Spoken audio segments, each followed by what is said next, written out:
Live, this is the Crew Lounge, where knowledgeable people come to discuss railroading and model railroading topics. Pull up a chair and let's get started.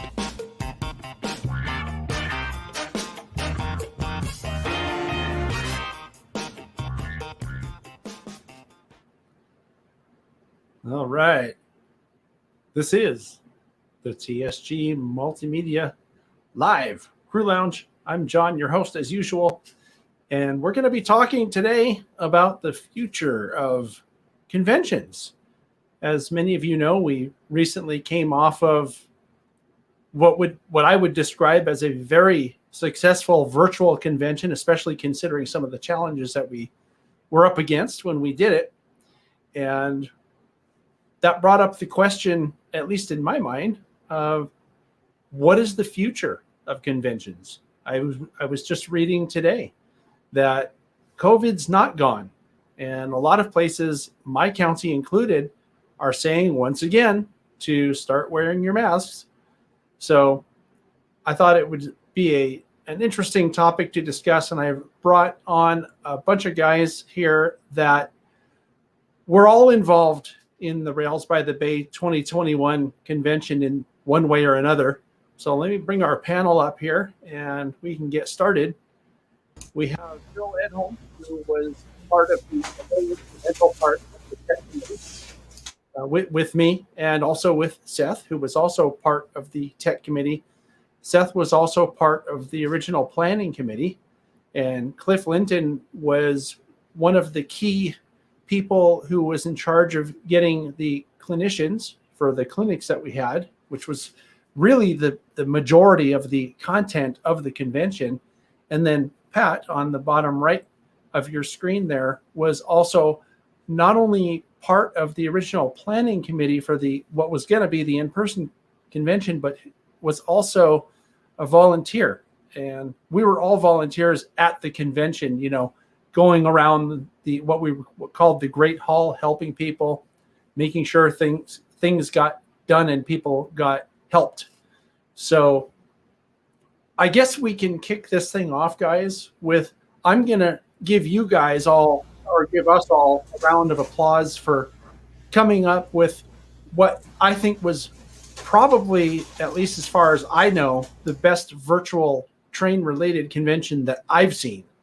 And I'm not saying that just because I was part of it, but because of all the feedback that I heard from attendees and just from seeing what other people have done. I'm not saying anything bad about what anybody else has done. I'm just saying that what we did was different as it was intended to be. So my hat goes off to you guys, or to us as a group and everybody, and to the best, right? And to the best volunteers also that I've ever seen for any event. We had absolutely the best volunteers. We had a sort of a skeleton crew taking on a lot of responsibilities to make sure that everybody who attended had a good time. And they were doing things that maybe they weren't accustomed to, but they did it. And so hats off to everybody for a really great job. So with that, John, that's an understatement. You can't let that one sit. They were doing things they were unaccustomed to. That was because nobody had ever done them before, right? Yeah. We kind of, I think that's important, that the idea of having a great hall and having, basically an information desk there, an information desk operator, and that was created as part of, so I think having volunteers come in and learn how to do something that was new and created, I think was absolutely brilliant. So I think the volunteers, I think it's a great comment on model railroaders and adaptability. They had a lot of folks that, had never done that, had never even thought about doing things online like this. And all of a sudden we're answering questions or, doing any one of a number of other roles. So yeah. I think it shows great adaptability, and we shouldn't let that sit as not being a great outcome. Anyway, sorry. No apology needed. I agree with you 100%. Sounded like someone was trying to pipe in, but I can't tell who it was. All right, it was me, as usual, barging in. And just further to what Phil said, these guys were amazing. There were problems that nobody'd ever seen before because nobody had ever tried to do this before. And these guys figured it out on the fly and just produced a superior customer experience. So I just have to second. I'm just incredibly pleased and amazed at what a great job the volunteers did, and just how proactive they were at responding to all sorts of stuff. And we war gamed a lot of this and thought we had answers, but and they executed brilliantly on that. But anyway, I could gush for a long time. These guys were fantastic. Yeah. Cliff is laughing now because he saw the comment. Well, and I'm since we're going around the table, it's your turn anyway, Cliff. I'm interested to hear about the challenges you found getting clinicians, because that was something else that I was really excited about, was how many clinicians showed up and wanted to be part of this, even though we were doing something that was quite a bit different. And I think a lot of people didn't really fully understand when they were asked to participate. What are your thoughts on that?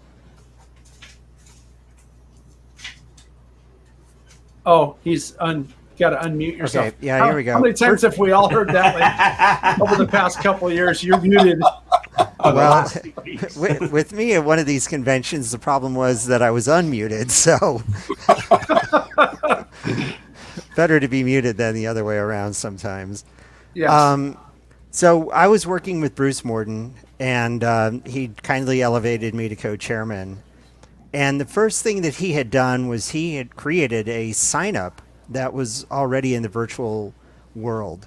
So clinicians that were interested in participating were communicating with us through the Rails by the Bay website and the NMRA website. So we were kind of opening the door for them to begin with. It was a small percentage of clinicians who decided to back out. And the remainder of the clinicians, I mean, I will not say that there was arm twisting. Maybe there was a little finger twisting, but they stepped up. I mean, we had quite a number of people who gave multiple clinics, and they just really liked the experience. I think that this enforced, they were adaptable. When we went from a live environment to a virtual environment, a lot of them, there was some trepidation, no doubt about it. There was definitely some trepidation, and they did not know what to expect. It was to the technical committee's credit. Boy, this is going to be a heck of a love fest. But to the technical committee's credit, that they put together some good specs and some good procedures for recording the clinics. We still had a couple of people who kept saying that they could do it on their own, and but even so, we were able to work with a majority of the material and turn it into a very presentable piece of information. And I think Cliff, Cliff, just a comment. I think it's important because there are probably people listening who don't necessarily know the process. So Sure. It might be good just to comment for a moment between yourself and John on kind of the process to get the clinics ready to be viewed in the convention, because that was a very specific process we went through, and probably folks who weren't part of the process probably don't understand how far ahead things were recorded, et cetera. Anyway. Yeah, I want to mention something on that point, and I do want to get to Pat at some point here too, but one of the things I want to be clear about really at the outset of this whole program, and I probably should have included it in my intro, is that this is not a show for us to pat ourselves on the back and talk about how great we are and all that stuff, but it is a show that if there are people who want to do a convention like what we did in the future, that hopefully we can give you some ideas of the things that we had to go through and what we learned, so that you can do that as well. Does that make sense? Because that way people don't have to reinvent the wheel that we kind of created I mean, we had to invent the wheel the way we wanted it because we had some specific ideas. So anyway, and I'm okay with that, Phil. I mean, what were you thinking? Like, Yeah, no, I was just thinking, process? I mean, the thought process here was so that all the clinicians were asked basically to complete recording their clinics by June 1st. So Right. basically, towards the end of April, beginning of May, we were at the point where we said, this is what I was going to do it. We knew we had a lot of recordings to do. So we recruited, I think, how many people? 6 or 7 people to do recordings. And that kind of spread it out a little bit. But the whole point is every clinician met and did their clinic as a Zoom meeting to an audience of 1. And that had the impact of 2 things. One, it made it fairly easy for them to do it in that way because most folks understood it, why we picked the platform. But also, it did it made it more live, right? Because there was somebody there. So, and John probably talk about how easy was it to get folks lined up and get those done. A lot easier for most of the people. We put together a series of reminder emails. There were a number of people who jumped right onto it, and they were scheduled very early. I think that we had 1 or 2 people who bled over maybe a day or 2 past June the 1st. The establishment of a committee of recording engineers who were they were on the receiving end of an email, and they could jump on and say, okay, I've got availability to work with this particular clinician with the 3 time opportunities that the clinician proposed, and then it largely managed itself. Bruce and I had a certain amount of follow-up that we had to do, but in terms of the technical aspects, we were using, online shared documents, and it worked a lot better than I would have really anticipated because people were very good about doing the job that they needed to do. Yeah, one of the things, and I think this is more on the technical side of things, that I think is worth mentioning, especially for anybody who might be thinking of trying to duplicate any part of what we did.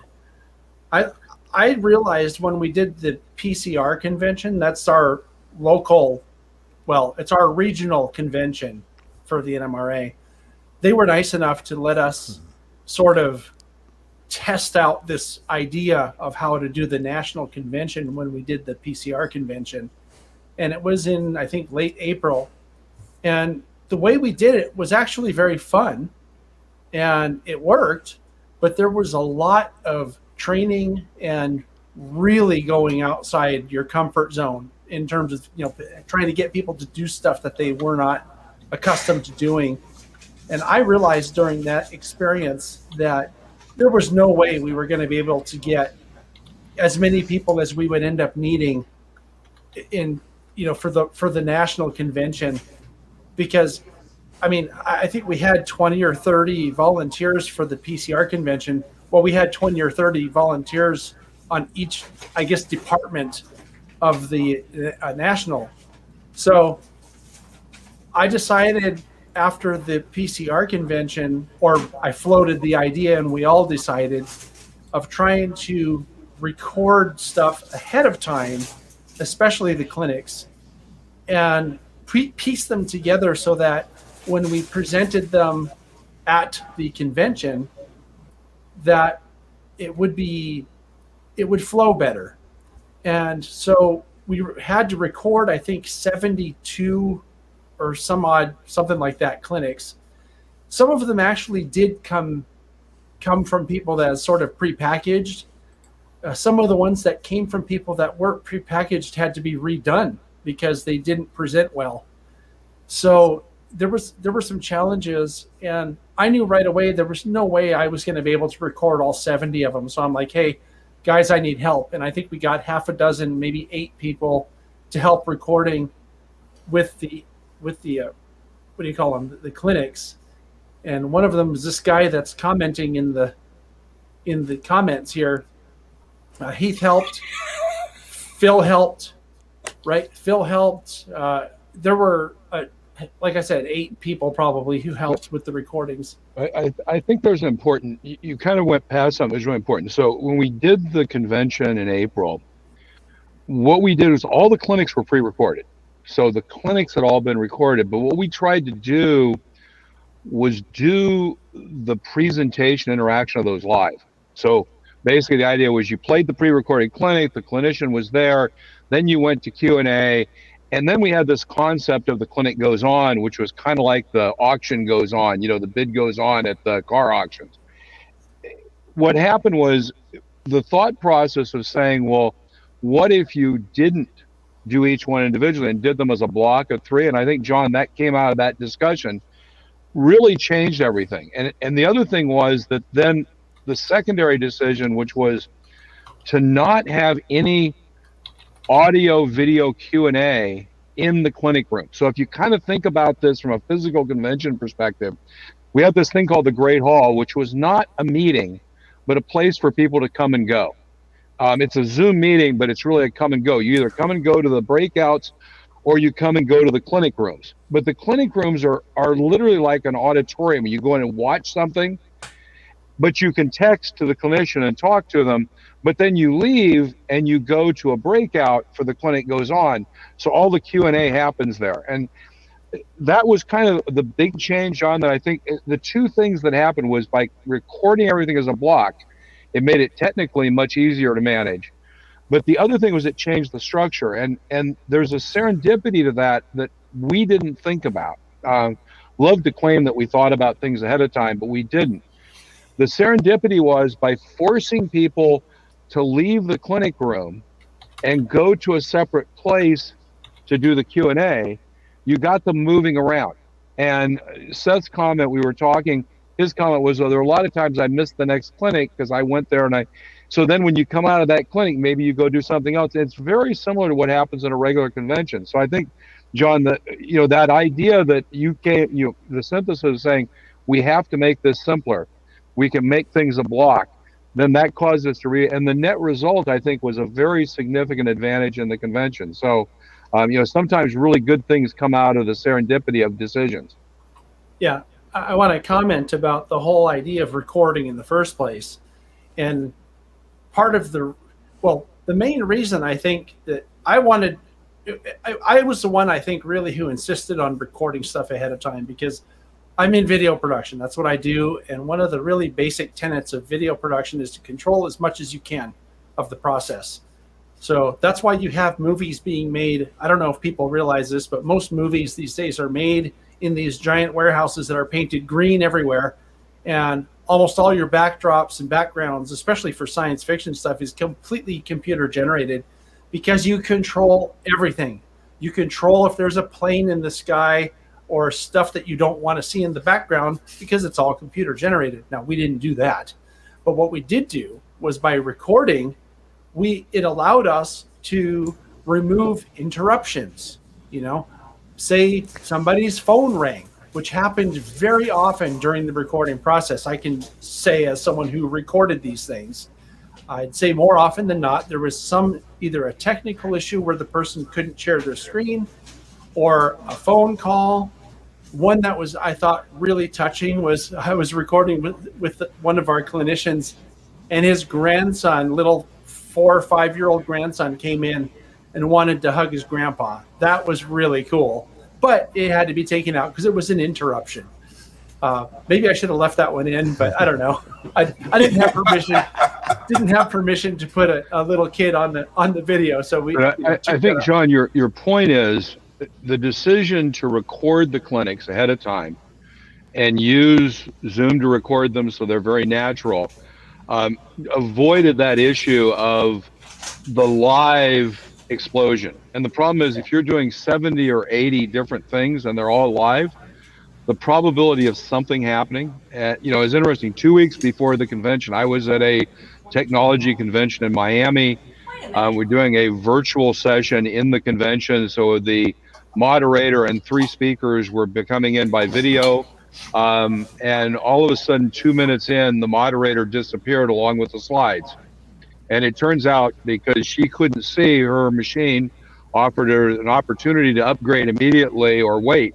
And because she didn't see it, it upgraded immediately, and it was a 15-minute upgrade. And so, those kind of things can happen in any live event to one of the 2 or 3 people that's essential to making something happen.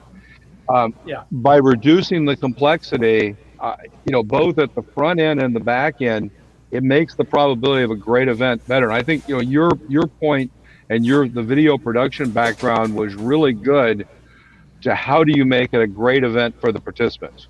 Right. And the whole point behind it was quality control, right? It's not, well, let me just put it that way. It was quality control and it worked. The people who attended would tell you that the clinics flowed very well.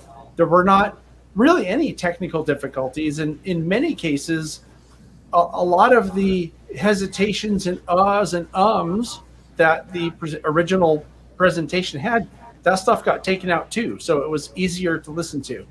And that's a tremendous amount of work, which we can talk about that later on when we talk about the possibility for future iterations or future versions of this.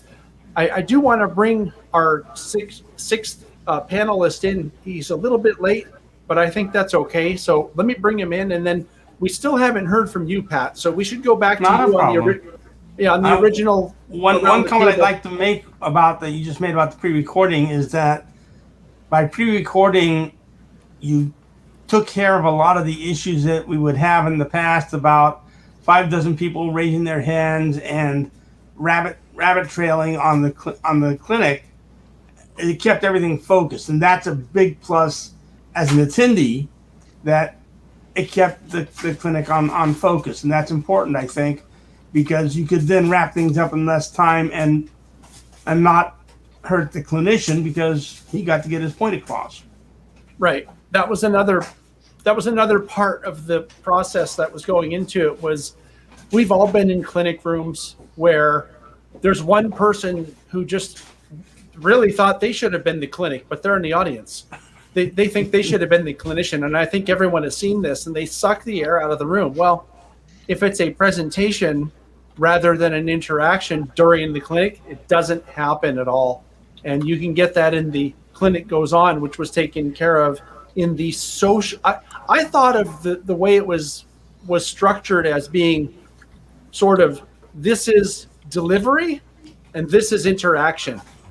The delivery were the 2 clinic tracks, and the interaction was everything else. So the best way to think about it is you've got a lecture hall and you've got a meeting room for after the lecture, and they're kind of, small meetings then. And absolutely. Yeah. Anyway, so that being said, the other thing, John, is I think it's important to mention is that there were at least a few clinics that either were significantly re-recorded because somebody wasn't comfortable when they got done that represented their best version of the clinic. And again, that's something you can't do live. You come back to the advantages in a virtual event of a live presentation versus a recorded event, again, for virtual. Yeah, also a great point, and it's true. So then we also had, this is my way of bringing you in, Gordy. We also had in the Great Hall, we had the breakout rooms where people were able to do like specialty things. One of those things was meet the president. So that was what was your experience, Gordy? Because you hung around the convention a fair amount. What were your impressions as someone who wasn't sort of behind this? We were all behind the scenes. Oh yeah, it's always great having dinner and not having to do all the dishes. So well said, young man. Yeah, so I mean, look, it's great, really, what you guys did, and I know I've been listening in the background, so I hate to go over this again. But all you guys and all of your volunteers, it's a team effort, and the NMRA is very good at putting teams together that are very successful and very high performing, and this is obviously one of them. And you took the seed of what was done last year. Obviously, this isn't the first NMRA National Virtual Convention. This is the second one. And you took the seeds of what we did there with very little resources and applied some major resources to it, and delivered an improved iteration of that. And I guess there's a lot of learnings a lot of new things have been tried in the last year, and you guys tried as well. And it's fantastic to see us driving the organization and experience for model railroaders forward. And of course, one of those was the ability for people all over the world to have an interactive session with me, where unlike previous presidents, they've maybe not had that access to me. And also, previous presidents have always liked to have all the questions in front of them so they can have their notes and their crib sheets. Whereas, in the UK, we quite like to have Prime Minister's question time, where any question comes at the Prime Minister. And so I'm not unaccustomed to taking questions from the floor. And I got 100, it was nearly 170 people. Andy Ambrose was keeping track at one point, and I think he gave up in the end. There was 100 people in the second Meet the President session at one point. That's 100 concurrent people, not just 100 people. There was more than that coming and going, and it went on for over 2 hours. And the first one went on for the whole of the lunch break, an hour and a half of the lunch break, and I think it was really good. There was some fantastic interaction there. People got their questions answered. I remember explaining in the second one why a Lego locomotive wouldn't score a merit award enough points for a merit award in the contest, and that was great. I was able to take somebody through all that and explain it properly rather than just saying no on your bike. And it, fantastic. We couldn't have that interaction normally at a convention because someone would always be pulling me ear and dragging me off to somewhere. So I don't know if you want me to answer that question that's popped up there or not, but I can do briefly. The future of NMRX is driven by the members and the audience of NMRX. Certainly, NMRX in its current form of monthly stuff is going on till the end of the year, and then we'll see where the world is, because I thought we were coming out, and then the Delta variants arrived, and we're seeing even Australia getting affected by the Delta variant. And even Victoria, who was in a huge lockdown, have been singing "It's Coming Home" this week as they see even more COVID cases. So it's the world's still in mitigation, and while the world's still in mitigation, there's going to have to be compromises, and we're going to have to continue with stuff. But I think, I know we'll come on to this discussion, but set my stake in the ground. Hybrid events are not the future at this point, because it would require so many resources. We just don't have them. And I don't mean some live streaming from a national convention is entirely possible if it's permitted, but legally, you know what it's like in the US, it's very legal of everything.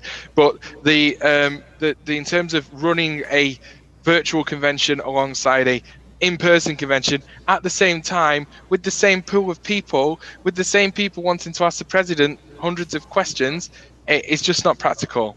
But I do believe that the genie left the bottle about 20 months ago, and we will have some kind of virtual convention for the NMRA, whether that's put on by regions and it's just made available to everybody because it's not geography isn't an issue, is it, other than time zones? Geography is not an issue anymore. So whether that's done by a region and we share it with everybody, or whether that's something that National has a team to do that spawns from NMRX, who knows? But no, it's fantastic, and really big thank you to all the volunteers not here who made this happen. It's always the people in the background and the team across everywhere and the people that unfortunately get forgotten when the thanks go out and don't necessarily see the letters and emails like I have, and I'm sure you guys have, from attendees of the convention. It's been very, very well received, and it's a lot of thanks and credit go out to everybody. Yeah. I'm going to dive in here again and sidetrack us backwards. I was part of the original planning committee on this 4 years ago. Ray DeBleek, who was on the National Convention Train Show Department, he and Ed Slintak hijacked me into putting together a convention, and this was not a first rodeo for us, but we said, okay, we can do this. And we moved forward. We were having a little issue with some tech things we were trying to work out because we wanted to be more tech focused. But the pandemic sidetracked everybody, and things went all kinds of cattywampus, and we understood that was something. And then towards the end of last year, we had to make a decision. Are we going to fish or cut bait? And the final line was, let's go ahead and make this thing work. We knew that we had John as a resource because he's local to us here in the San Francisco area.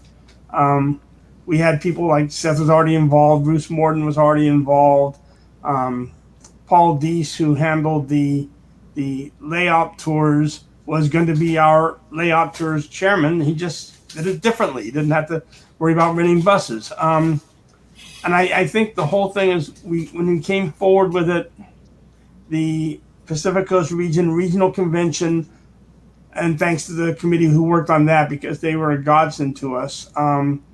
They let us use them as our beta test and to see what did and didn't work. And there were things that changed from that convention. Phil had already mentioned some of that we carried forward. We knew that the Clinic Goes On was going to be something important. I don't think any of us, except Phil, because he's an optimist, but most of us did not believe how critically important that was going to be to this convention. Gordy mentioned his 2-hour discussion time. I got in on the first hour of that at least before I had to go back to work as a clinic moderator. But it was things like this that we proved the concept. Something you mentioned, Gordy, is that the hybrid convention may not be a viable alternative. And something we talked about before we went on the air is that it may not be the hybrid, but it may be a situation that there is some committee somewhere. They're going to be in Palm Beach, Florida in July when nobody wants to go down there for the sweltering heat. Maybe they'll want to do a virtual convention. We now have the lightning in the bottle. We've got that lid on it, and we're not going to let it go. We have the knowledge and the experience so that maybe they can do a virtual convention instead of an in-person convention. There are always going to be some people who aren't going to like changing things. We always did that way, and everybody's encountered that. We've always done it that way. Why change? Well, maybe change because it's going to be a better product, and that's something that has to be looked at. We've put another tool in the toolkit, I guess is the best way to put it. The virtual convention is there. Gordy, I'm sure you heard it. Everybody else in the room has already admitted that we heard a number of times, thank you for doing this virtually. I could not have come because I was taking care of somebody with ill health. I have ill health. I couldn't get off work. We've opened an avenue for more of our members to enjoy what the NMRA has to offer on the fellowship and the membership sharing side. And I think that's the important thing. I spoke with Ed Slintek, who's also on the national committee, who was our co-chair and became our chair when Ray had to step down. I spoke with him last week, and we've got a product here that's worth developing and improving. And I hope we don't let it get away from us. That's the biggest thing. We've got our hands on it. Now what can we do to make it more available, whether it's improving NMRAX or just doing something else? I mean, there was some money invested in this, no question about it. I can say comfortably that, yes, we didn't lose our shirts on this one. But the work that John put in doing the clinics, anybody who saw those knows those did not take place in 5 minutes. A lot of his time was put into producing that. That's his business. And we fully expect to reimburse him for that. That's only fair. And I think people have to realize that this is not a freebie for anybody on any level. But I think we've got something here that can go forward. I was just blown away at how well it worked. The volunteers, if something needed to be done, there was no hesitation on either part of any of the volunteers to step up. The volunteers we had are different than the volunteers we'd have at a in-person national. Volunteers in the in-person national, they point you to the room, they sit at the desk, they're a lot more, I hate to say it, like worker bees. In this case, the volunteers and everybody who went there saw them on the air. These people were as important as any other member of the committee. And I think that, the two things that made this convention work, the volunteers who came in from all over the world, and literally we had a number of key players that were not from the Bay Area or California even, and the attendees who came and provided support and reinforcement and reassurance to those of us working that we had the right numbers. We were putting it together correctly. And you made a good point there, Pat. I don't know if you intended to make this point, but it was an accident, I'm sure. Yeah, the fact is that if you have a virtual presence, people can volunteer from anywhere, and people watching may be surprised to know this, but the majority of people who volunteered for our convention last week or a week and a half ago, whatever it was, most of us haven't met each other in person. I'm not kidding. Most of us have not. Most of us here have. The only person I haven't met on the screen is you, Cliff, in person. But the point is that most of the people working the convention never met each other. So you really do open up your, I guess, opportunity to have more volunteers involved.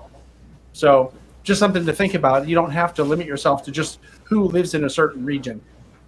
Yeah, your addressable market, I mean, really in terms of promoting the convention and budgeting for the convention and concluding what sort of a resource base you might have to execute a convention is very, very different in this world. So, there's, as Gordy said, the only geographic issue is time zones. And, NMRAX, certainly, paved a lot of new ground there in terms of something going on 16 hours a day. What was the old phrase, Gordy? The sun never sets on the sun never set. The sun never sets on the British Empire, the NMRA or NMRAX. Yeah. But I think the thing with that, just on that point, on a couple of Pat's points there, is that I know how much it goes into this, because when it was Gateway X last year, which was 168 hours of me and three other people, four of us doing everything, for doing the comments, handling the social media side, answering people's comments, directing people, doing the production, doing the hosting. It was like I felt like an octopus for a week, but it was great and it was great fun. But you're right, it's about how do we make this sustainable, I think, is Pat's real point. But just to touch on what other people have done, it's not like we've not invented a wheel, and I think you've done some great stuff, but we've not invented the wheel this past 2 weeks ago. There's 7 regions that I can think of that have done a virtual convention. The British region and the Australian region were already bringing in clinicians from overseas because of their geographical issues pre-COVID. What's most interesting to me as the president of the organization is that the NER, despite I see in the chat there's some comments about the NER holding some event. I don't know what that was. I don't know about that. I'm not talking about that. The NER have decided to hold a virtual regional convention every year in addition to their in-person one going forward, period. And post-COVID, they're doing it. They decided They used to have two conventions a year that were both in person every 6 months. They decided to reinstate that second one now by doing it virtual because of the fact that it doesn't cost them a fortune. There's different models and stuff, and it's worth also pointing out that NMRAX is different from this because it's not cost the NMRA a cent. We haven't spent any money, and it's the way it is. If you work on zero budget, that's the kind of output you're going to get. It's very good for zero budget, but the point Pat's made there about taking things forward and sustainability is very right. There's got to be a cost model. Digital doesn't mean free. Digital doesn't mean cheap. But it certainly isn't cheap, because at the end of the day, the software we're using now and all the software that we've used, someone has to build it, maintain it, and be paid for it. And I know you guys in Silicon Valley understand that, but a lot of people out in the boondocks don't understand that. So, it still costs money. In fact, digital equivalent of paper generally is more expensive than paper. So it's just the way it goes. I think Seth had this actually. He had a slide. The first slide was really the big learning is if you can present a reasonable value case, people will pay for a virtual event. And that going in, a lot of interesting questions about, and this is the really interesting question to ask is, we had 500 people register and pay for the event with very little external publicity. It was predominantly through some things we did, like an NMRAX. We did, but it was a lunchtime thing at NMRAX. We did the one here. There was a little bit of outreach to the regions, but I mean, the comment in the chat that, you know, the NER Coupler magazine said that the convention was canceled. You know, the NMRA website said the convention is canceled and had a link for a virtual event instead of publicizing the event. I think if you turn things around now and said, people can understand what an event can be like. And you're absolutely right. I will tell you, the guys who build the technology know what kinds of things we did, and they're changing the technology to make it much more effective for these kind of events. And it's going to get better in that way. The interesting question is, you know, assume the technology gets better and you can do a bigger event.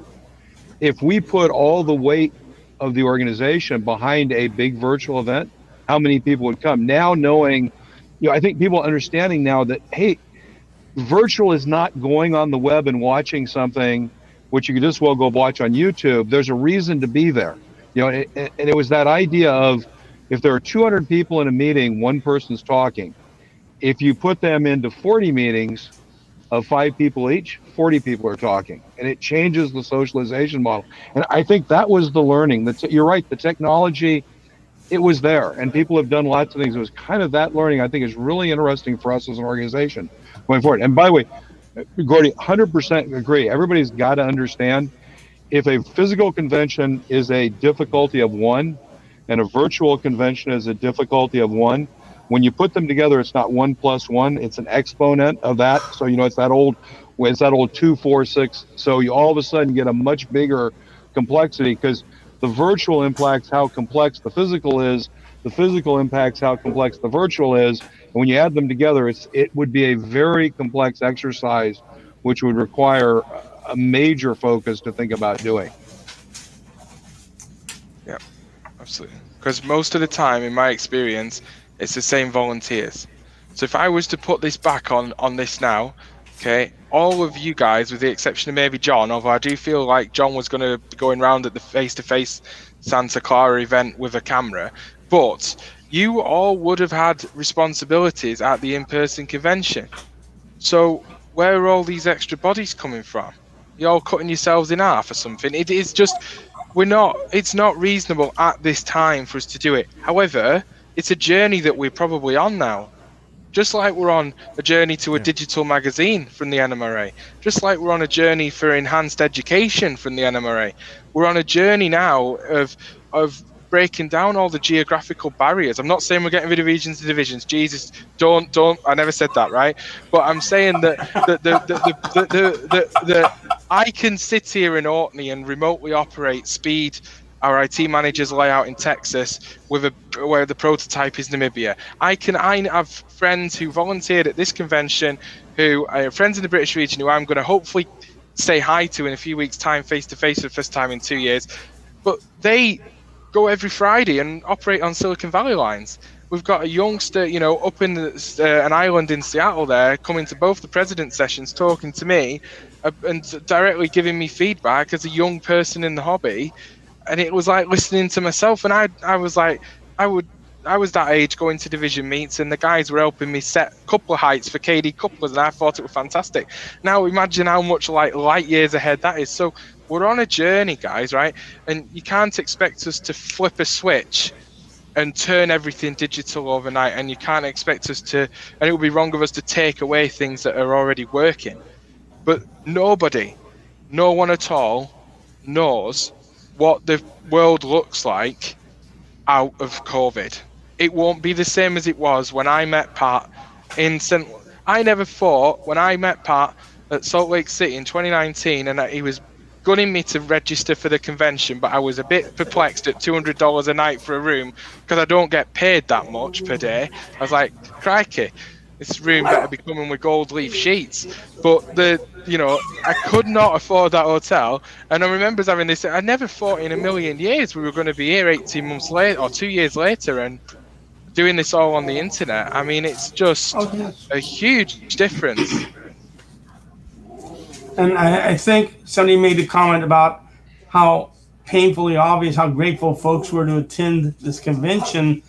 Those of us who worked in the Great Hall at any point in time, I was astounded and amazed pleasantly at how quickly people picked up on the tech side of it. So the tech is not going to be scaring people away, I think, as much as it was. People were nervous coming in here.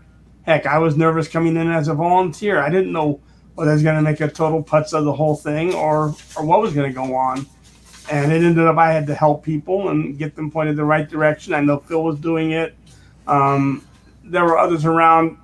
And, Sydney Abedicola, I mean, Sydney was the face of the convention to many people.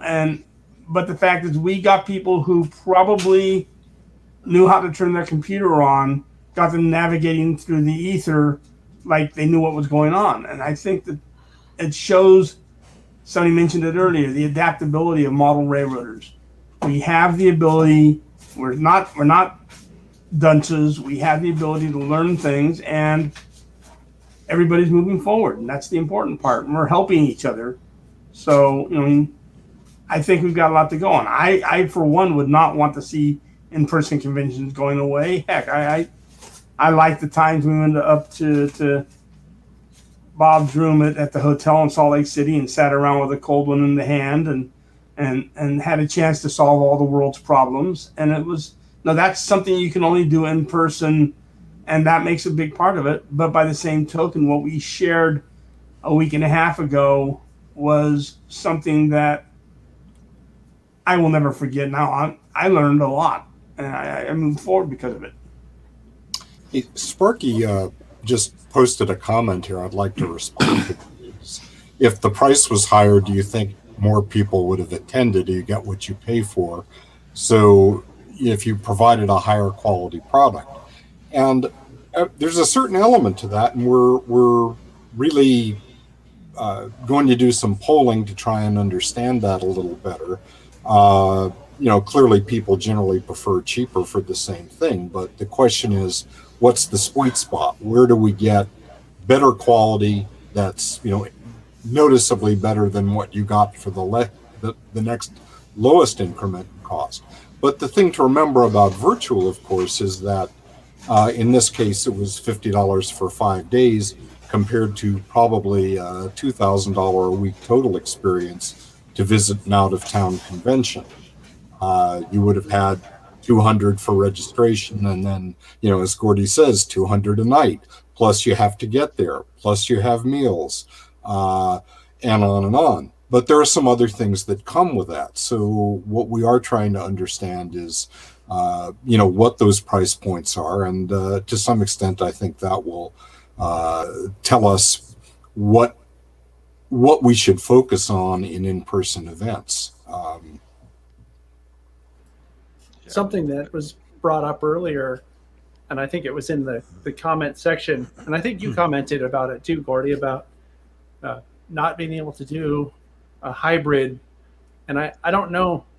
I mean, I understand the point, and I would agree with you if hybrid was only able to be done one way, which is where you're trying to bring the entire convention outside where it is.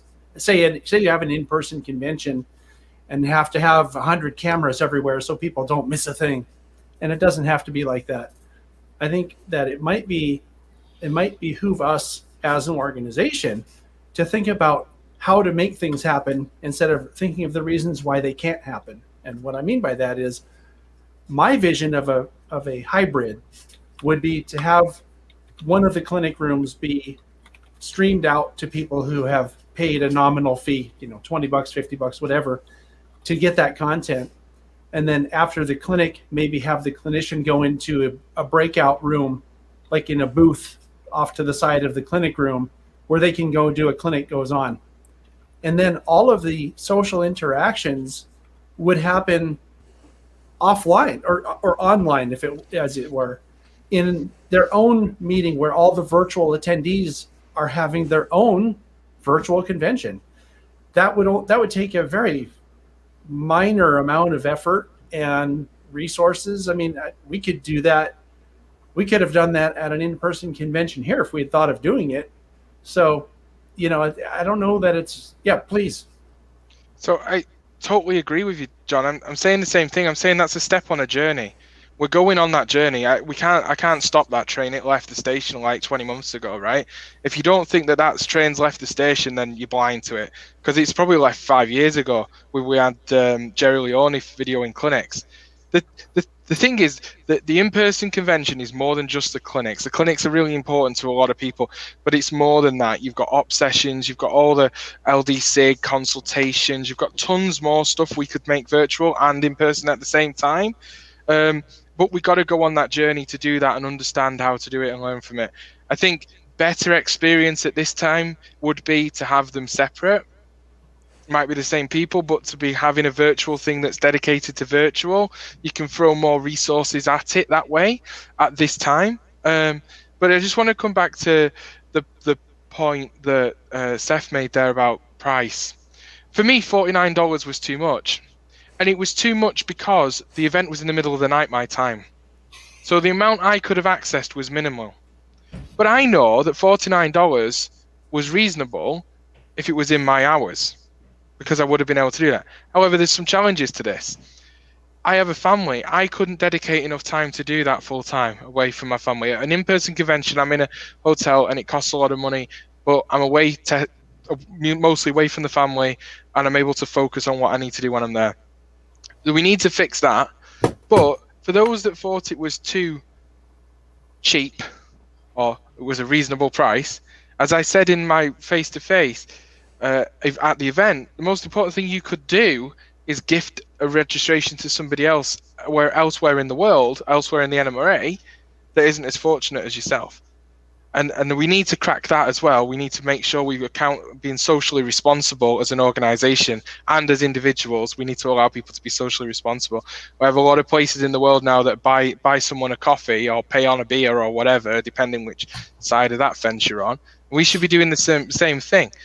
You know, absolutely, we should be able to do that and to take it forward. But I think the stuff there around what does this look like? I think there's and also some comments in there about a virtual division and virtual regions and all this. No, what we need to do is we need to recognize that we need to improve our online community. We don't need to set up divisions and regions online, because that's just politics in a bag, right? And as someone else said, I'll call you out, as Tom Gazier, MMR, said earlier in this chat tonight, you get free model railroaders in a town, and that's 2 model railroad clubs right there. So it's, you know, and that's not what we want to be doing. You know, there's not been scrapping and arguing and interruptions and putting your hand up and wrecking someone's clinic. That's for NMRA XR for the last few weeks. We just need to work on, and I'm working on it, and others are as well. How can we improve our online community with using this technology? Because there's a core group of people that attend NMRAX events. There'll be a core group of people that will attend events done by this crew in the future because they're loyal. I find people on Model Railroaders are very loyal. But I think it's exciting. It's exciting, and we've got to progress and push the envelope now in terms of content and mechanisms of delivery and all that good stuff for what the future holds in the virtual space before we even contemplate having completed that full journey to hybrid. So Gordy, I think you brought up a really good point there. I mean, if you think about the NMRA, there are 3 levels of value delivery. There's basically the divisional level, the regional level, and the national level. And I think the perspective here is that, you know, content delivery, turns out content delivery often is best at the national level, right? Because you're delivering it to a large, you know, if it's great content to a great group across, but the socialization, I think, should happen at every level. And this concept of virtual socialization, I think, is a tool for divisions to use. You know, it's interesting how many times you talk to people, and it's like, well, if you look at our division, there are people that are 4 or 5 hour drive away. To get them to come to a one-day, you know, divisional physical event that's 3 or 4 hours away is virtually impossible. We have a hard time getting people to drive an hour and a half, quite frankly. So, you know, I think the idea of virtual as a way to create that social value, and I think that's the really interesting question, is where do you get your value of being an NMRA member? And so I think as you go through those conversations, you know, there's physical socialization, there's the relationships you get, but then there's this concept of virtual socialization and how you can do that, which is, I think, a pretty interesting element. Anyway, enough said. No, you're spot on it. And if I can put a nut on this, the organisation's being run by someone who lives on a 3.5 square mile island with one other NMRA member who's not my wife, in the middle of the North Atlantic, with the North Sea on one side, the North Atlantic on the other, about 20 wrecked German warships, a couple of orcas, some seals, and some other bits and pieces. And I'm running a global organisation from here. So the future's very bright. The future's very different. But like I would encourage everybody to we are all the NMRA. We are all driving our own future here, and we need to be getting off our backsides, getting involved, volunteering to actually deliver something and delivering it, not just shooting the SH1T about delivering it, but actually doing it. You know, I challenge everybody to get stuff done. That's the most important thing in our organization, is finding more people that get stuff done and actually doing it. And there's a lot of value from NMRA membership. There's a lot of teams in the NMRA. But here's the thing. I speak to a lot of people. I don't know what other past presidents have done, but I actually seek out our membership and I ask them what they think. And my feedback from members is this. The majority of our membership, the age median at the moment is 69.2. Right? Most of those people are in receipt of Medicare. Not all of them are fortunate enough to have an 80,000 square foot basement, Model O scale 2 rail, and have everything brass. Right? The majority of people are not in that space, and so they can't afford to do in-person conventions. So if we don't do what I like to say, and I've said it to the board of directors this evening actually, because we've just had a board monthly meeting. Not a board meeting, a monthly working meeting. I said that we got to develop and learn and nurture the art of compromise. And we all need to be better at that. Model railroaders are not good at compromising. It's not in our nature. We like to have the best of the best and be the best. But unfortunately, there's a minimally viable of everything, and we have to give things a go and prototype them. And if it just don't work, it just don't work. Do the lessons learned, try again. That's the whole thing of becoming an MMR. You can't become an MMR without screwing it up royally, right? It's impossible. I don't recommend trying to glue your finger to your eyelid, but you're going to end up screwing up at some point. And people have got to try things out and do things for model railroaders. And there are a lot of people doing that right now. There are a lot of trolls out there. There are a lot of people pushing out some negative vibes, and it's not good. It's not helpful. Just trust me, if there was a group of people here listening to this chat that wanted to do a virtual community, online community for the NMRA and wanted to really deliver it, come and talk to me. Don't come and talk to me and tell me you want paying for it, but come and talk to me about how we're going to do it, and we'll work together and find a way to do it. It's the same with this. We'll find a way that virtual becomes just like breathing. Virtual and social inclusion within our organization has to just become like breathing. It just happens without thinking about it. We're not there yet. We are exclusive to a vast majority of model railroaders. That's why most model railroaders are not our members. Something somebody brought up earlier was the standards of presentation, doing a virtual convention. We did one here that came off pretty well. We were lucky, and I'm not going to deny that. But if you get a group out of East whatever, I'm not going to pick any state because they'll be offended by it. But the continuity, the maintaining the standards is something that's important. I mean, we went with $49 because we really didn't know what we were going to present, and we wanted to make sure that the people got what they paid for, and we exceeded our expectations. That was a combination of skill and blind luck, and I won't deny either one of them. But I think that's, again, we've got a resource here that's been developed. Anybody who attended this convention or goes to our website, which I believe is still up, you'll have a list of people there you can contact. Get in touch. Ask questions.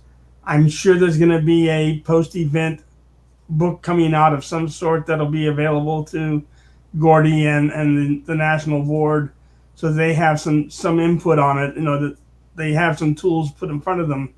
But feel free to contact the people on our committee and say, how did you do this? Why did you do this?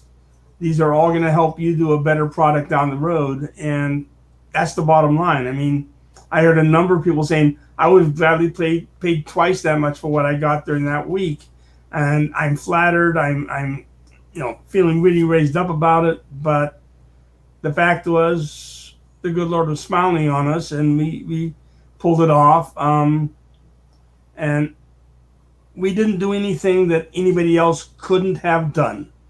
We're not Superman. We're not that special.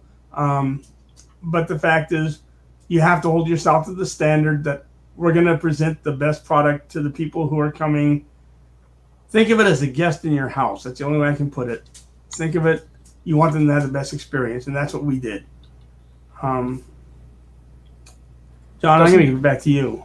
Doesn't that depend on the guest, though? Because some guests, you don't, if your in-laws come, you don't want them to stay, do you? I mean... Okay, Sparky and Heath were two people I'm not so sure about, but everybody else was really good. No, overall, but that's we're invited. The people who came to us were people we invited in. I don't invite my in-laws. Oh, okay. I'm not that dumb. all kidding aside, boy, there's a lot to unpack there.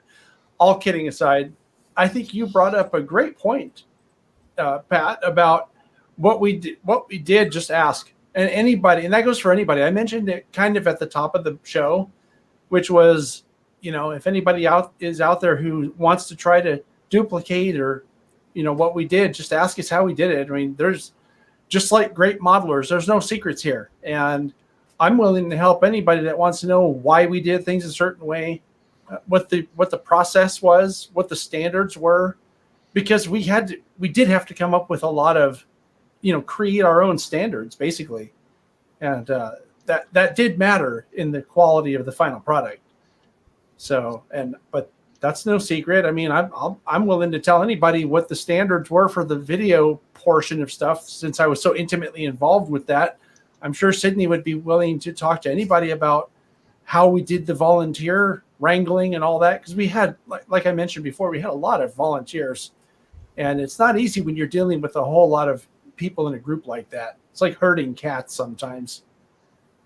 So, but I wanted to ask you, Seth, because I know that you had some deeper thoughts on the subject, and even had gone through the process or the trouble of coming up with a presentation that I think is very relevant to this conversation, having seen it before we went live here. Are you interested in sharing any of that? I sure can. Let's take a look here. Now his screen is gonna. No, he's gone. Well, gentlemen, it's been a pleasure. I unfortunately have to leave because of time zones. But thank you very much. I'm really, once again, finally, really grateful for everybody, and really grateful for the comments on the chat. I think Sparky needs to reach out to me, and we actually need to have another conversation. We did have one once in a while ago. But the future's bright as long as we continue to have people willing to help us do things in a sustainable way. So thank you for joining us. Thanks for coming here, Gordon. Be safe. Thanks, everyone. Bye-bye. And we can all sit here and watch a still picture of Seth as he's attempting. Oh boy, now he's really gone. So anyway, we'll throw it back to you, Phil, because you haven't said anything recently. It helps if you're unmuted, of course. The beauties of VDSL. Yep. For Seth, yes. Yeah. It's amazing how many model railroaders stick with that telephony proven standard. You can have a laugh at this, Phil, but it won't surprise you to know that today I signed up for cable. So but by the way, just get a business, not a discussion of this topic, just get a business license for a business high-speed internet access. That's really all you need. But it's coming. It's on the way. Exactly. So. I hate this. Uh-oh. Now we covered. I don't know if it's just me, but you started breaking up too. Oh no. And maybe my headset. Is it better? It's working now, man. I think the Russian hackers are getting into our stream. It's no, I think I think there's this great point that there's content and there's socialization. And it's interesting. Before the pandemic, my wife does nose work with dogs. There's like bomb and drug sniffing dogs for sport. So great hobby. But she was going to a bunch of webinars, and she said, "Oh, I've got to make sure I go to this one, but I can watch this one on a recording." And I asked her, I said, "What's the difference?" And she said, "Well, if you want to talk to the person who's giving the clinic, the session, whatever it is, you have to be there, because otherwise you don't get to ask a question." And I think that's a really important perspective. Is there's a huge amount of content, and what's interesting is, I think when you get into a large group environment, it's hard for a lot of people to ask questions, right? And if for example, this is a YouTube video and it's going to be up on YouTube, and my question is going to be attributed to me, and I'm going to be on video asking my question, I don't think you get a lot of questions. I think one of the things that's really interesting, just again, psychology to think about, is, when you went to the Great Hall, everybody knew nothing was recorded. What happens in the Great Hall stays in the Great Hall. It was a basic tenet of the convention. We weren't going to record anything. So, it was okay. And you could wait long enough to ask questions. The other thing is that a lot of times in a big event, you've got an hour for your clinic and it takes 50 minutes. That's 10 minutes for questions. 3 people ask questions, and then, we got to go to the next thing. So I think there are some learnings there about how you get interaction to happen, and which I think is the biggest benefit of the NMRA. I mean, I think the content, and that's a great benefit. The discounts are a benefit, but I think the meeting fellow modelers, making those connections, both locally, and remotely, is a big part of what the NMRA brings. So I think that was pretty nice to see. So that's kind of my comments. My comments are less technical, I guess, and more philosophical about how you get people to interact more and see benefit and value. It is for a lot of us too. And I have to tell you, I kept notes on a sticky pad of how many times and how many different people said something about they weren't able to be there except for the fact that it was virtual. Right. And it's in the dozens. And there were times when I was wandering around in the Great Hall and just basically eavesdropping in on breakout rooms just to see what people were saying. They weren't talking to me. They might not have even known it was me, because I didn't have my video on. And most of the time I didn't have anything that said TSG. It was some generic thing that had to do with the convention. And some of the comments that I saw or heard were like, and these are quotes, like, "I'm an introvert. If this were a real convention, I wouldn't have met any of you. If it were not virtual, I would not be attending. There was a vendor who wants to see more virtual events because it's much easier easier than driving a trailer to a convention or to a show, thousands of miles or hundreds of miles, right? It's much less expensive and less of a pain to do that." Mark Stafford is here. He wasn't even the one I was talking about, but he was one of these people who is working on I think a really cool and possibly very important product, the proto throttle but steam version of it. I don't know if you had a chance to talk with him, but he wanted to see more virtuals. He's in Australia, right? So there's a lot of huge advantages that I'm not even sure, to be honest, guys, that we are aware of all of it yet. I think we will be before this is over, but we aren't yet. Well, and the other thing to think about is that I think the space of organizing things like this is going to improve, and the products and technologies and that, because there's an awful lot of, you had to kind of put things together, and I think that changes as these guys get better. For example, Zoom actually made a huge announcement, and it's coming out in August, about their improvements to their event platform. So they have what we used was their webinar event platform.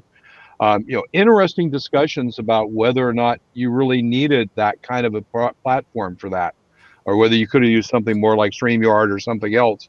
And that was again, I think one of the things is those epiphanies, right? Where you had those epiphanies, the epiphany that, if you have a 200 people coming to a Zoom meeting to see somebody talk is a fundamentally different thing than 200 people coming to the Great Hall and going into 20 breakout rooms and having conversations about 20 different topics.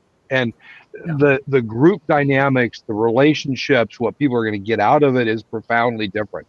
And so I think that was an epiphany for us that was, a pretty big epiphany. I think the other thing that for me was an epiphany is if you want to get people to move around, make them move around. And that idea of the clinic goes on, people had to move around. I think that was, again, a real epiphany for it. And then the final thing is people, once they figure it out, they just like it a lot. I thought again, some of the comments, Joe Fugate made a very interesting comment at one point in the Great Hall. He said, this is the best convention I think I've ever been to. He says, there are people I've been trying to run down for years, and I was able to run them down here because you look and you see in the breakout rooms who's in the room, and oh, they're there, and I went there to see them. And, that idea, and it worked because that's the way Zoom worked, but the idea of at a virtual convention, you can see where people are. We didn't have a tagging system where, I could send a tag saying, I'd like to talk to you. There are so many things that could be added on. Now, some of those apply in a physical convention as well, maybe carried back and forth. So I think you're right, John. I don't think we've really thought this through. I think what's interesting is the industry is going to think a lot of this through for us. Because there's a business in this. They will. And I'm sure there's a lot of money for them to make from providing the correct tools also. Something I want to mention, and I want to get back to you, Seth, because you were about to share something before you disappeared on us. But I want to make a comment that I think is pretty important. And that is, one of the other things that I remember hearing from people was how being virtual basically leveled a playing field. And I kind of alluded to that when I made the comment of what somebody said about being an introvert. If you're an introvert, it's much easier to talk to people on a video screen like this. But think about it this way too. If you're at an in-person convention and you want to go to a clinic, there's going to be bad seats in the room. Whereas if you're doing it virtually, your clinic, every single person, and there were times during clinics where we had about 150 people watching all at the same time, and every single one of those people had a front row seat. And that is really powerful if you think about it. So there are a lot of, I think, very significant advantages and benefits to having something done virtually that actually makes it, or could make it worth more to a person to attend than going to an in-person one, value-wise, right? Dollar for dollar. So I think that's pretty powerful if you think about it that way. And I think that's also part of the way that if you want to look at it as something that the NMRA can do, the NMRA can deliver a lot more value to its members by providing something like that. Because not only do you reach people who can't otherwise go, but you're also giving them a very high quality experience if you do it right. Yeah, can I try sharing again here? I made let's try it again. Piece of the earth, but let's. My browser has blocked my screen. Okay, I'm having a little. That doesn't sound good. No. Okay, let's not try that. But you raised some interesting points here, and I had a chart here, which I'll just talk through very quickly. Clinics are better in the virtual world. Every seat is the best seat in the house. There's effectively no limit to room size. So if Tony Custer's speaking, you don't have to get there a half hour early to get up front.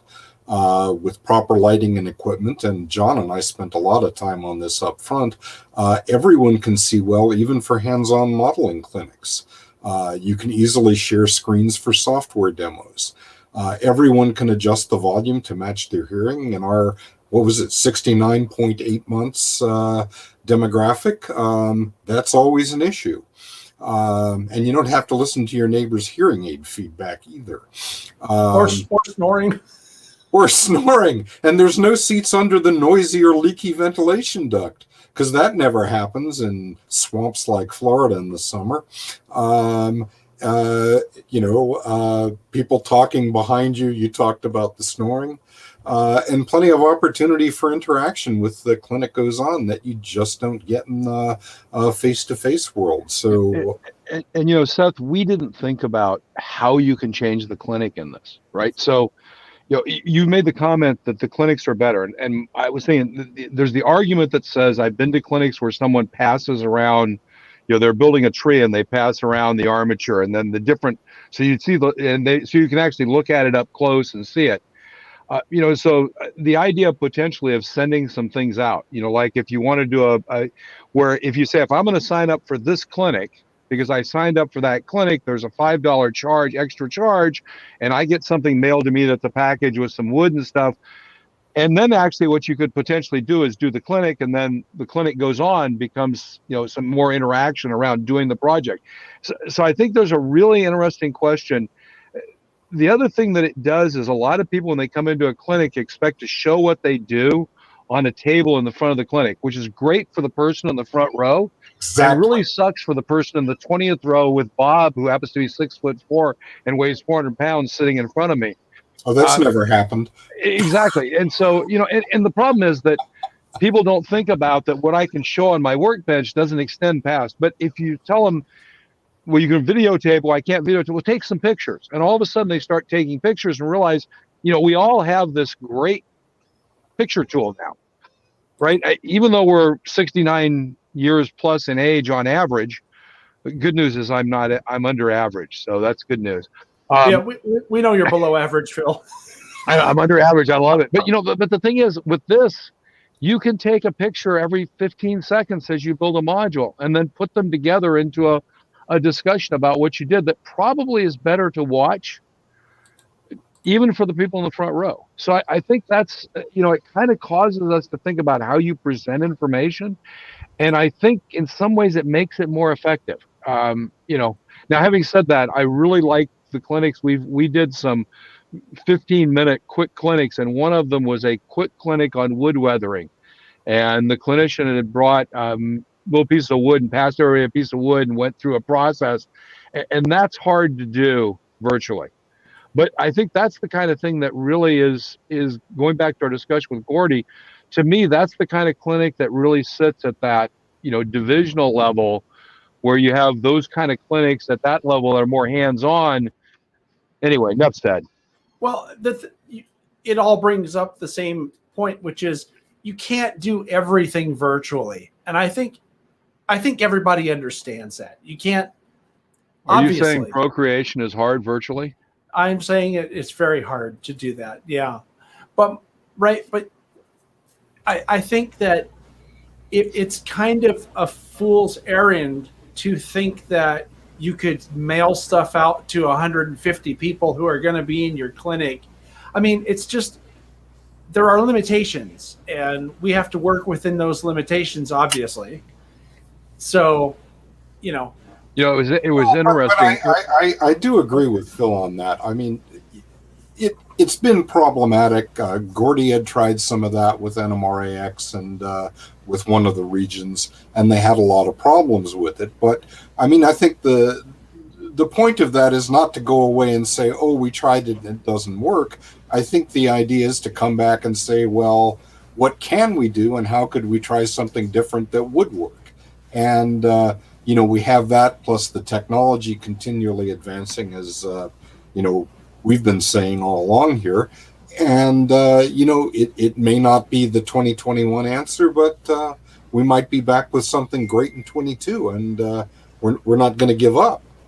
Well, and the other way to think about it is, if you had a year to plan and think it through. So it's interesting. Clark Koenig, I heard him make a comment about doing modeling with the masters virtually, and and how it could be done, where just like you sign up So instead of signing up, when you come, you're given something, it's sent to you, and there's a, in Work Along, there's some folks doing build along kind of thing. So again, I think it's an amazing thought process to think about.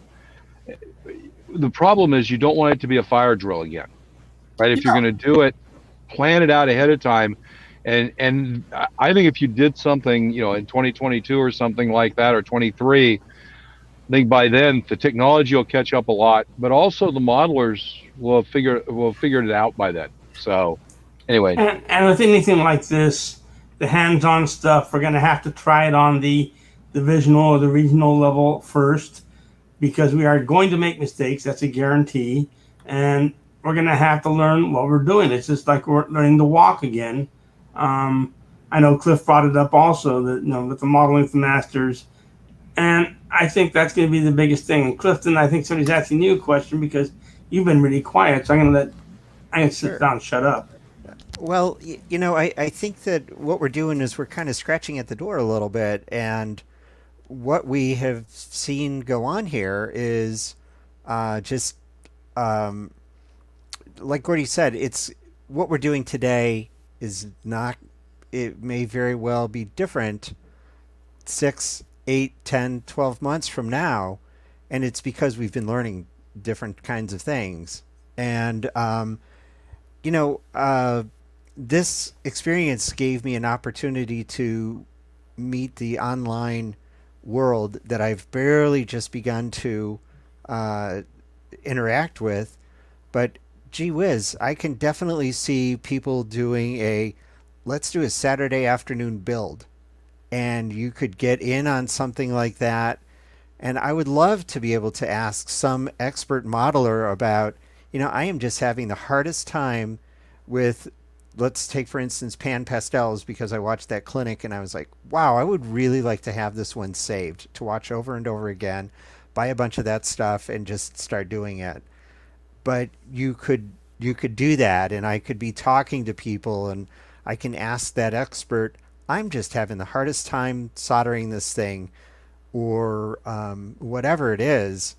And I think that we can get out there and reach a whole bunch of people new ways.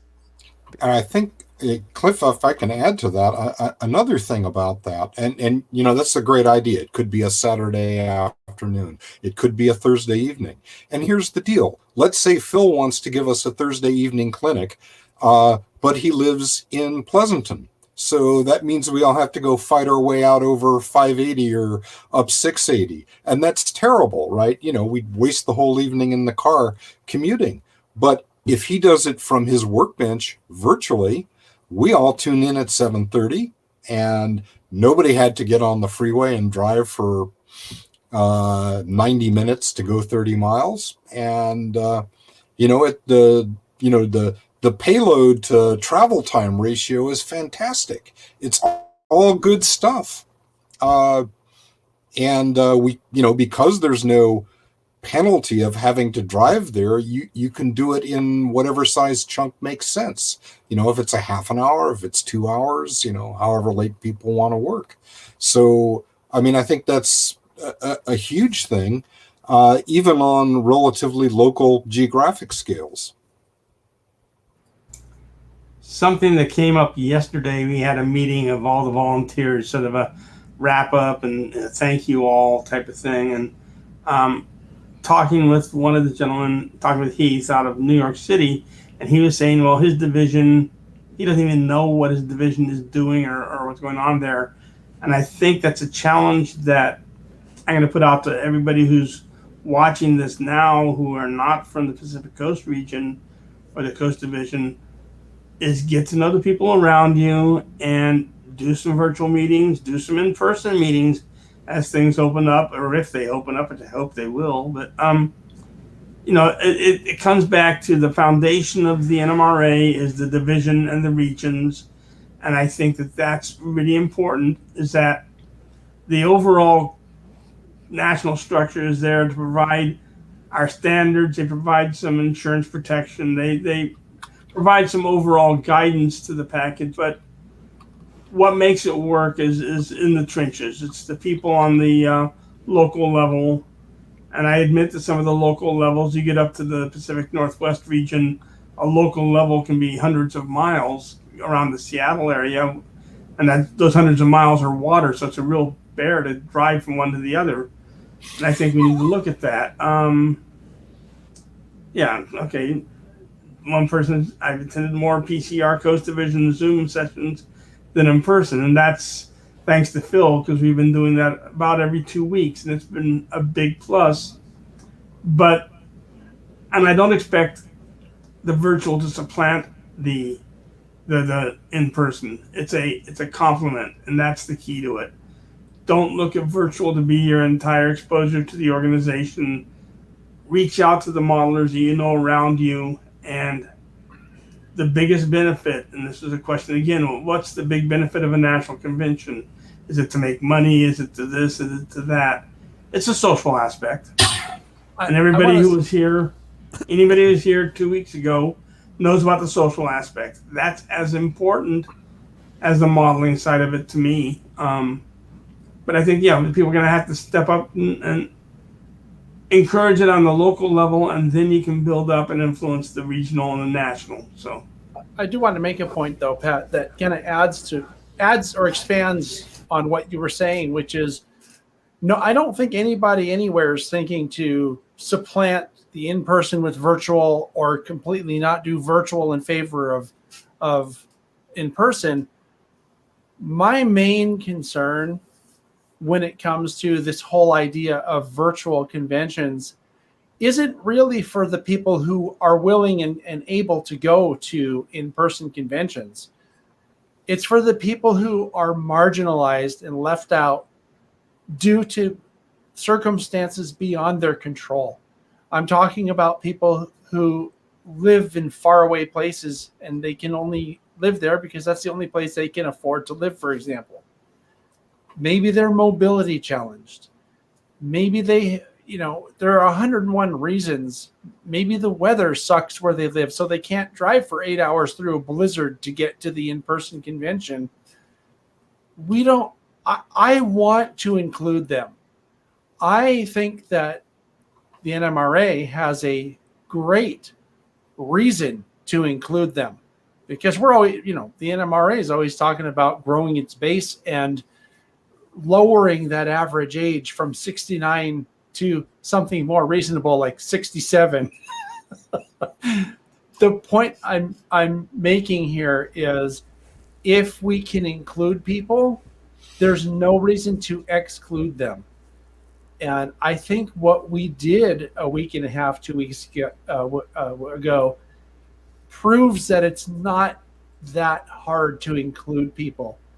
And frankly, the people that we included in that convention were some of the most grateful people that I've heard talk really ever.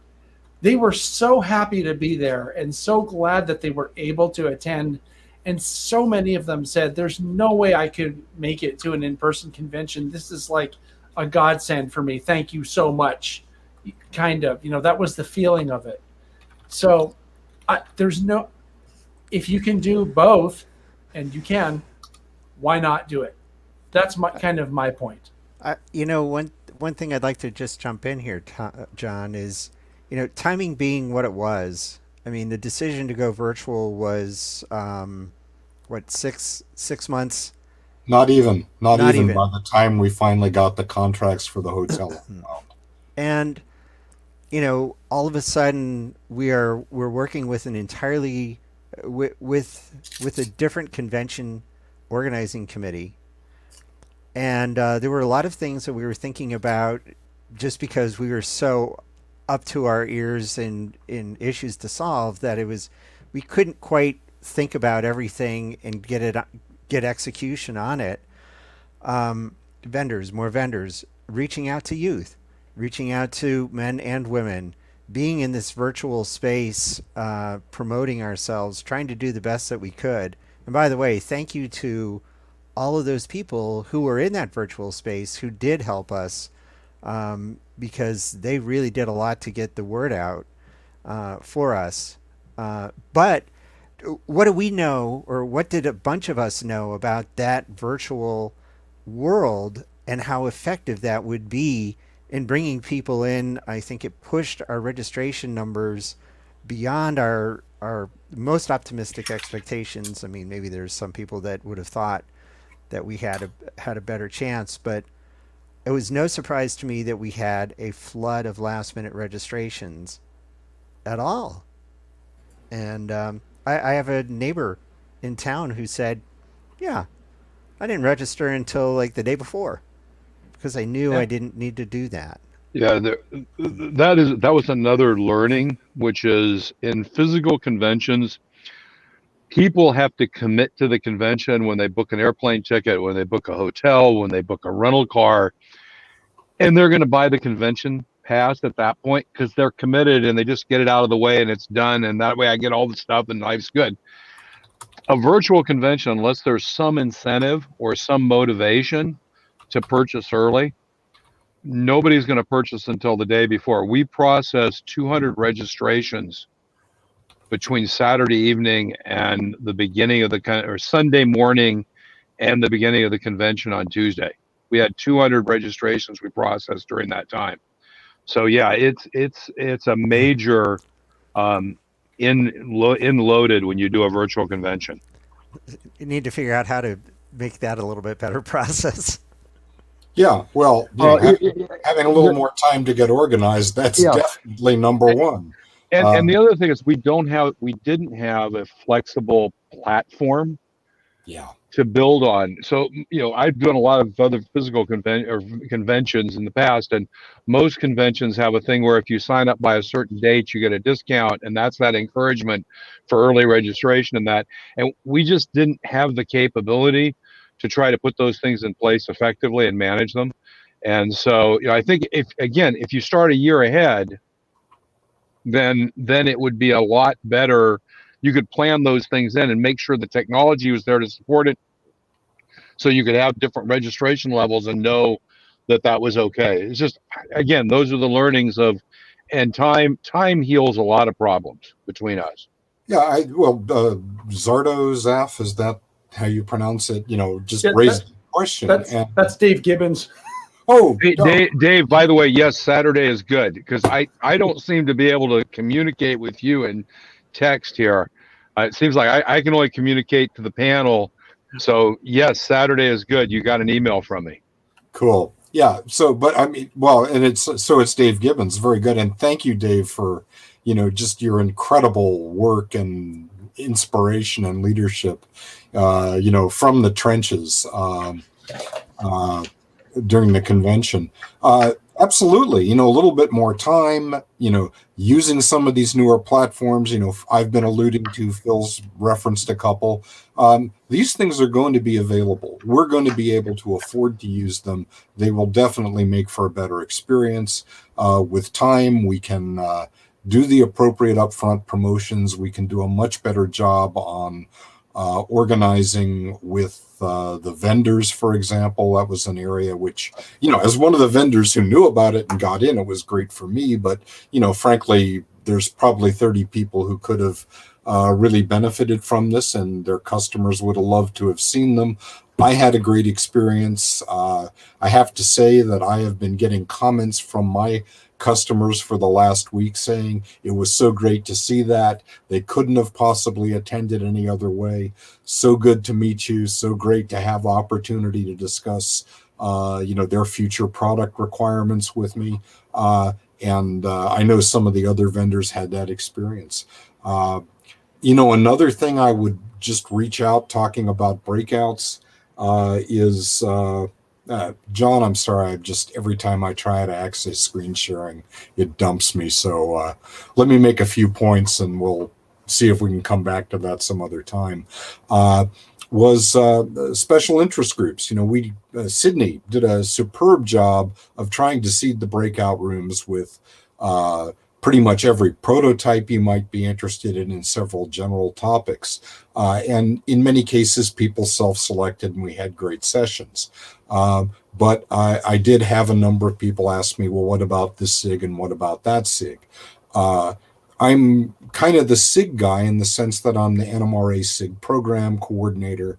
My original task in the 2021, when we were just starting, was to coordinate with the SIGs, and I have been on the boards and president of, in fact, some of the major SIGs. So I'm very familiar with special interest group movement and what people have to do. But frankly, in my outreach, most of them really had no idea what this was and had no idea how they might participate, really weren't prepared to recruit their own people to support it. We were fortunate with LD-SIG, with a pretty much full program. The B&O Historical Society put together a pretty good program. A couple of smaller ones that I'm personally involved with, we got something going. So I would appeal to those of you who are in special interest groups, or maybe if you aren't, you might think about what your special interests are and find the one that, the ones that cover your interest, but get involved and encourage them to participate, because our convention is a great mini meet for you, a great opportunity to showcase what you're doing. People can wander in and see. And, if people come in and play with you for 15 minutes, you've got to recruit. So, as a SIG guy, I would say that's your marketing. Anyway, I'll stop rambling. But Seth, I think you brought up a really good point. There were two challenges in doing the convention. One was figuring out how to do it. The other challenge, and quite frankly, I think we did okay on that one. We'll give ourselves an A-, what a B+, whatever you want to give us. The other side was convincing people that they should come to it. And the reality is that was really hard. I remember doing these presentations where we had slides and telling people how great it's going to be and trying to get people excited. And, it's that evangelical sale. One of the things I would encourage everybody to do is go ahead and put a video together of what you experienced at the convention. What was your favorite moment of the convention? Take 2 minutes, put a video together, send it off you send it to John, quite frankly. I think there's going to be another one of these. And what we need to do now is communicate to the people that we had 500 people that were there, probably 550 people that were there at one point or another. How do we communicate to the rest of the community? I remember there was one guy from one of the regions, I think in Kentucky, and he made the comment. He said, as far as I can tell, I'm the only person from my region. It was either division or region that's here. And so the question is, how do we carry that message out to people so when they have the opportunity to do this a year from now or 2 years from now, people think about it as being something different than watching YouTube videos? Because I think that was the hardest thing to convince people is it's not going to be like watching YouTube videos or going to a YouTube meetup. It's going to be a convention where you have this concept of motion and movement and meeting people and new interactions. And so I think we've got 500 acolytes, and those folks that did that, if you had a great experience, if you want to, John and I can figure out how to do it. Let's record some of those comments, because those are going to be the things that can be used a year from now to send out to say, hey, this is from what happened when we did this, in the 2021 convention. So everyone can take a moment to kind of record that. It'd be great, because those testimonials really will go a long way. And if you were there, tell your friends about it. With social media doesn't have to be Twitter. It can be when you get back together again, talk to people and say, that was pretty amazing. If that happens again, you should go. Kind of communicate it, because I think those of us who went and experienced it, we have to communicate. I think it's important to communicate that to the folks who didn't experience it, to understand it. Because again, it's hard to understand how interesting it can be until you actually go and do it. And by the way, I think for the folks that are listening to this, the video, and we're there, by those comments, how different was it than what you expected?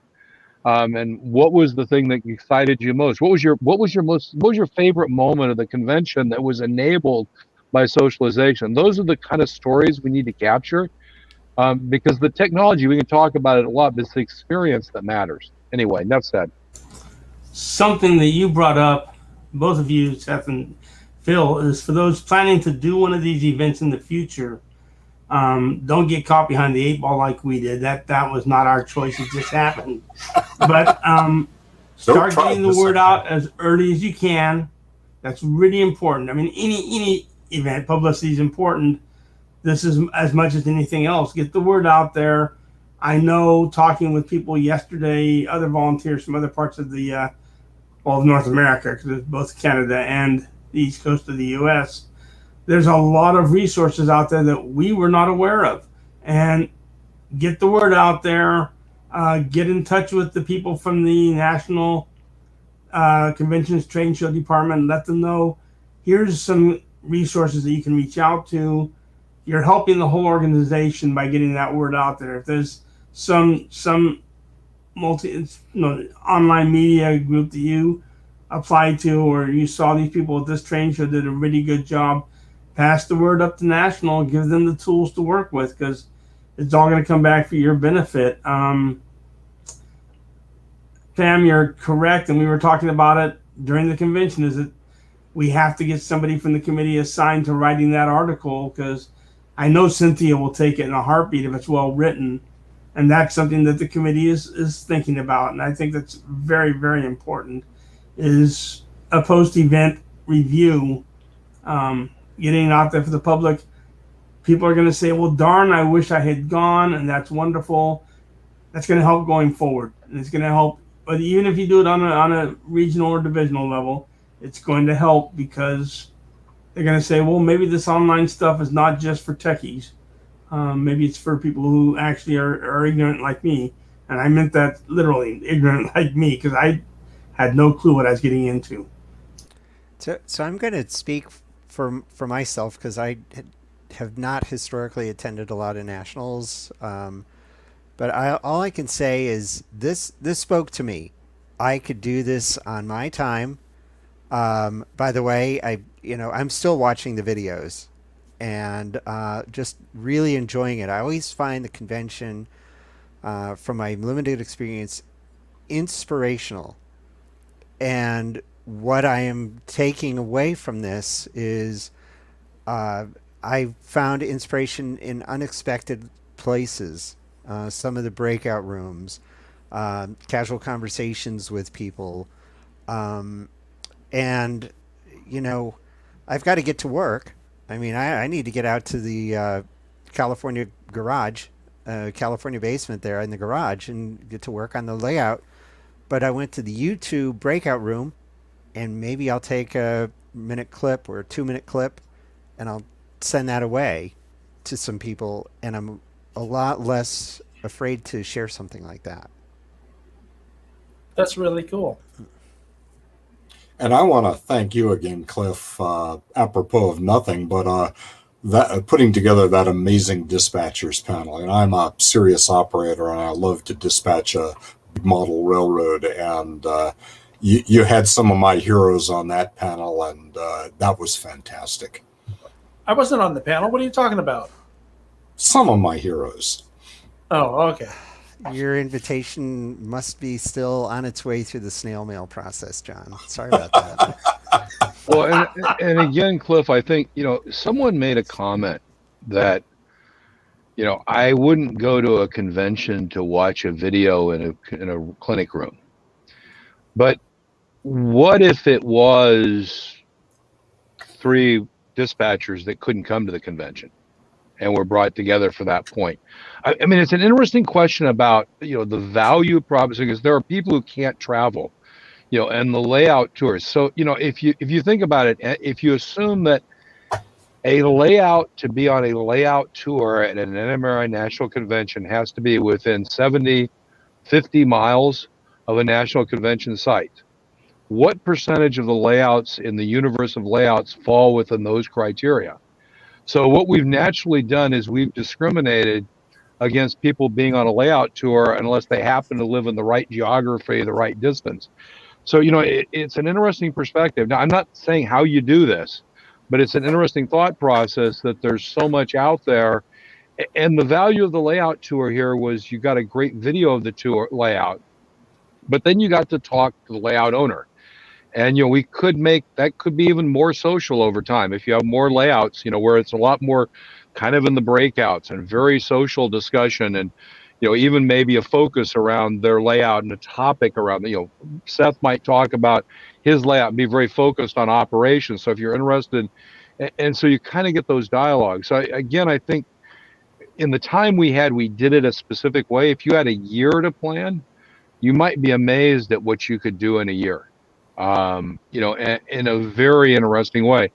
And by the way, what we were not able to do, partially because, quite frankly, just the timing and not having people know, we didn't engage what I'm going to call the online community to be part of the convention as clinicians and that kind of thing. I think if you did this again, you'd have a great opportunity to get some of those great YouTube clinicians from around the world to participate. And they would bring great content in, but then the interaction would be important, and for them it would build their subscriber. So there's a natural kind of value proposition and meeting there again. So again, I think there's a lot of things we weren't able to think about because of the time domain, that if you had a year to plan and you knew you were doing a virtual convention, it was the virtual convention from a year from now. By the way, my goal would be 5,000. Serious.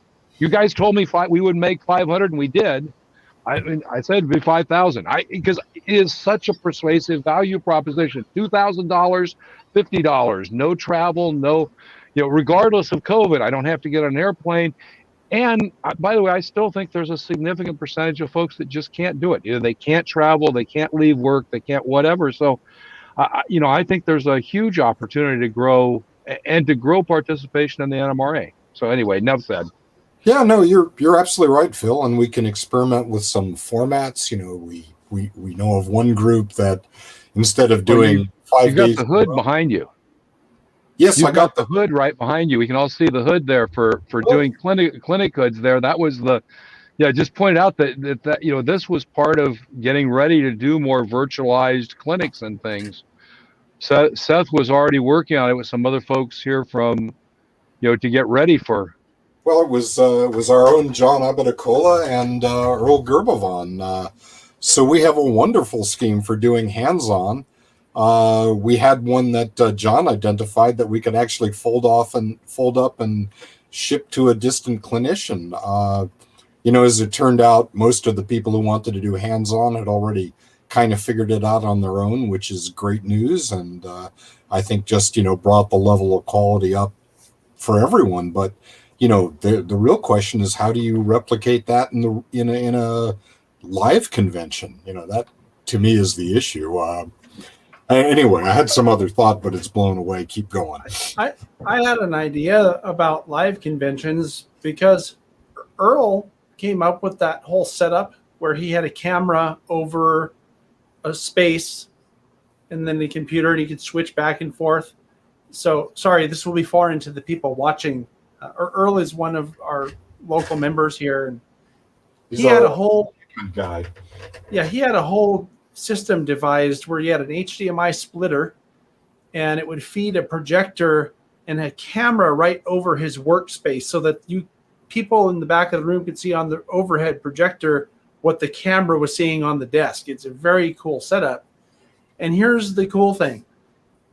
If you do that in a live setting, and say we're doing a hybrid convention, and I'm back there with my stuff streaming out what's in the room, I can get a feed off of that exact same HDMI feed that's going into the projector and stream that. This is what I'm talking about. It's not hard to do.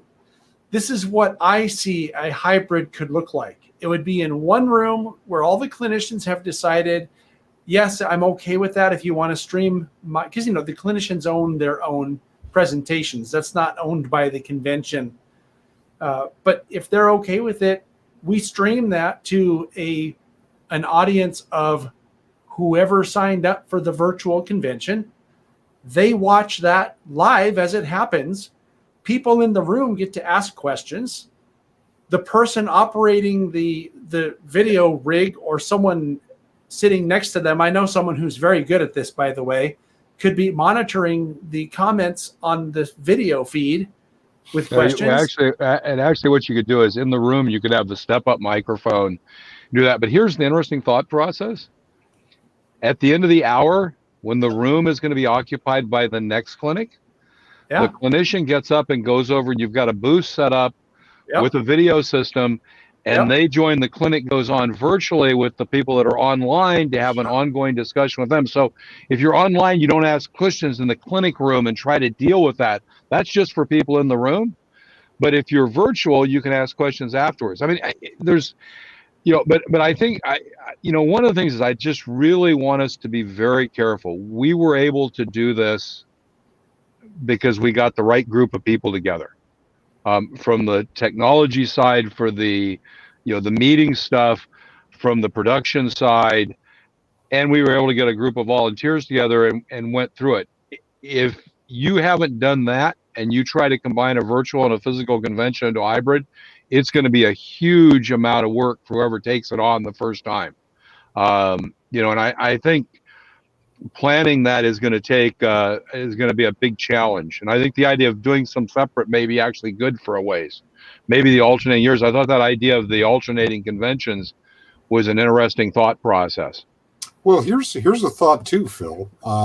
This is kind of where I was going a little earlier, and we got off onto this very good stuff about hands-on clinics. And that is, our friends up in British Columbia did a convention where it was 4 hours for 5 Thursday nights in a row. So it wasn't, 16 hours a day times 3 days or something like that. And that was a lot less wear and tear on their staff, and they were able to do a fantastic job of that. And I think it was really only 5 core people. So you can space it out, another way to modulate it. And again, for just like that last comment, I came home on Eastern time and I had a couple hours, so it worked out. But it might be hard to do that 5 days in a row. But you could decide Wednesday night, a March full of Wednesday nights or whatever. So there's some other things we haven't fully explored here.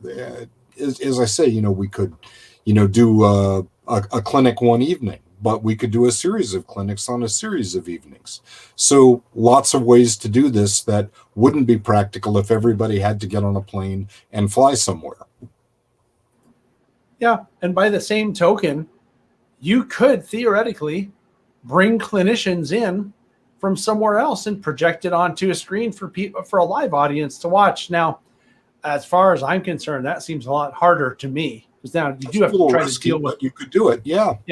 You have to deal with all kinds of, to me, looking at this and knowing how the hardware and everything works, I think it's easy because this is what I do. The biggest challenge to me is getting the bandwidth, right? Because there are places where you got to pay an arm and a leg for bandwidth, or if you have a 5G hotspot, which you could use as bandwidth, they have, I don't know what it is, kryptonite in the walls or something, but you can't get a signal in or out of the place. So that you have to pay for whatever their internet is. But the point is, to me, the real stumbling block is just getting the bandwidth to be able to stream out a good, high-quality video stream. Oh, sorry, I didn't mean to offend anybody. No, and that's a challenge, because the hotels look at bandwidth as one of those add-ons, and unfortunately, I think most hotels still have a linear thought process on the price of bandwidth, which is if you buy 10, it costs 10. If you buy 20, it costs 20. And unfortunately, the way the internet works, it tends to be exponential in demands for bandwidth. So that does become a challenge. But, I think over time, the other thing to think about is, let's not think about things the way they are today, because they're weird. Don't think about the way they were 18 months ago, because that'll never be the same. Think about the way they're going to be in the future. And it's not just us that are going to be talking about hybrid events. everybody in the world's talking about how to do hybrid work is the biggest conversation in work. 50% of people want to work hybrid, 25% never want to go back to the office. What do you do as a business? How do you attract employees in this new world? How do you build an environment where people that are in the office, in the conference room, don't have a significant advantage in their work versus the people that are remote coming in? And so there's so much investment going on in this, how you hybridize our universe. I think we'll just be able to use those tools as they come out over time. Yeah, I think actually, we don't know quite how the lodging industry is going to and conference industry is going to come out of this, but I think there's a lot of consensus that business travel is going to be significantly down from what it was in the before times. I think when you combine that with the reality that NMRA conventions over the last 10 years have gotten to the point where you don't need to be in a big city convention center except for proximity to a place to hold the train show, which for the last several conventions has not been in the place where we held the convention. That was in a hotel.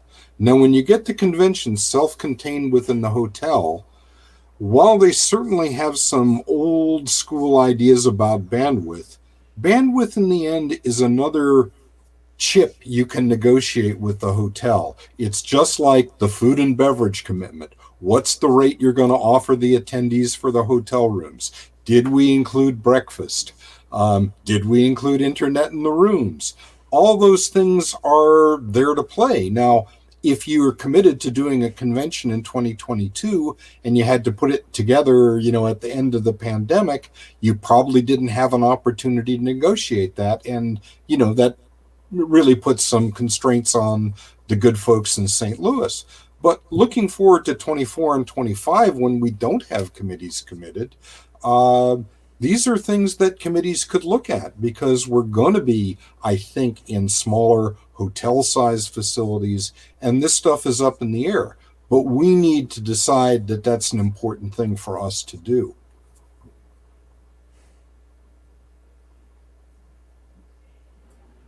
So I don't know if Pat's yelling at us or he's on a separate conversation there.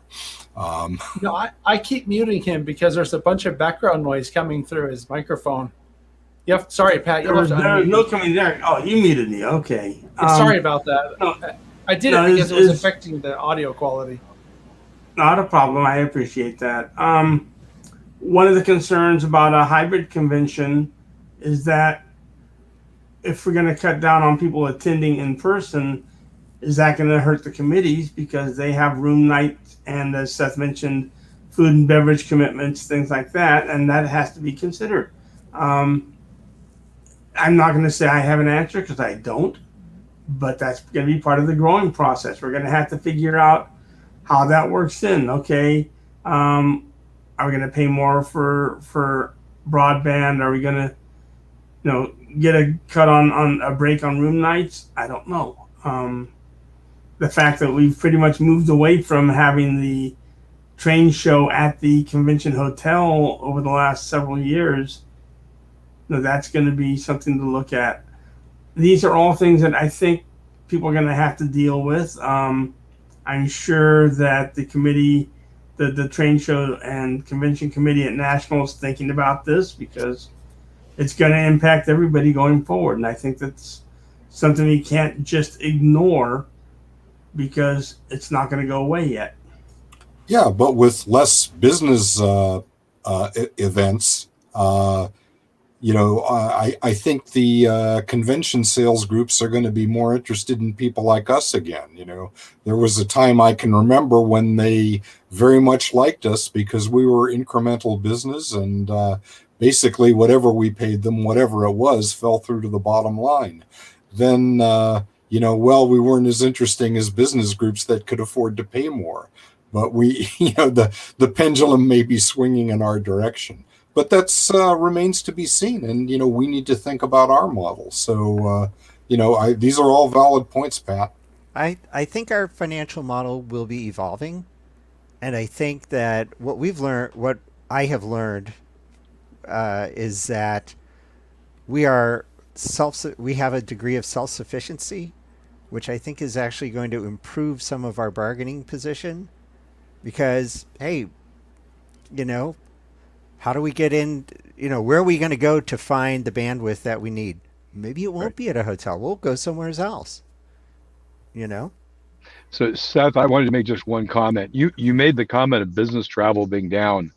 I actually just did my reservation for Charlotte over the Labor Day weekend to go to the narrow gauge convention.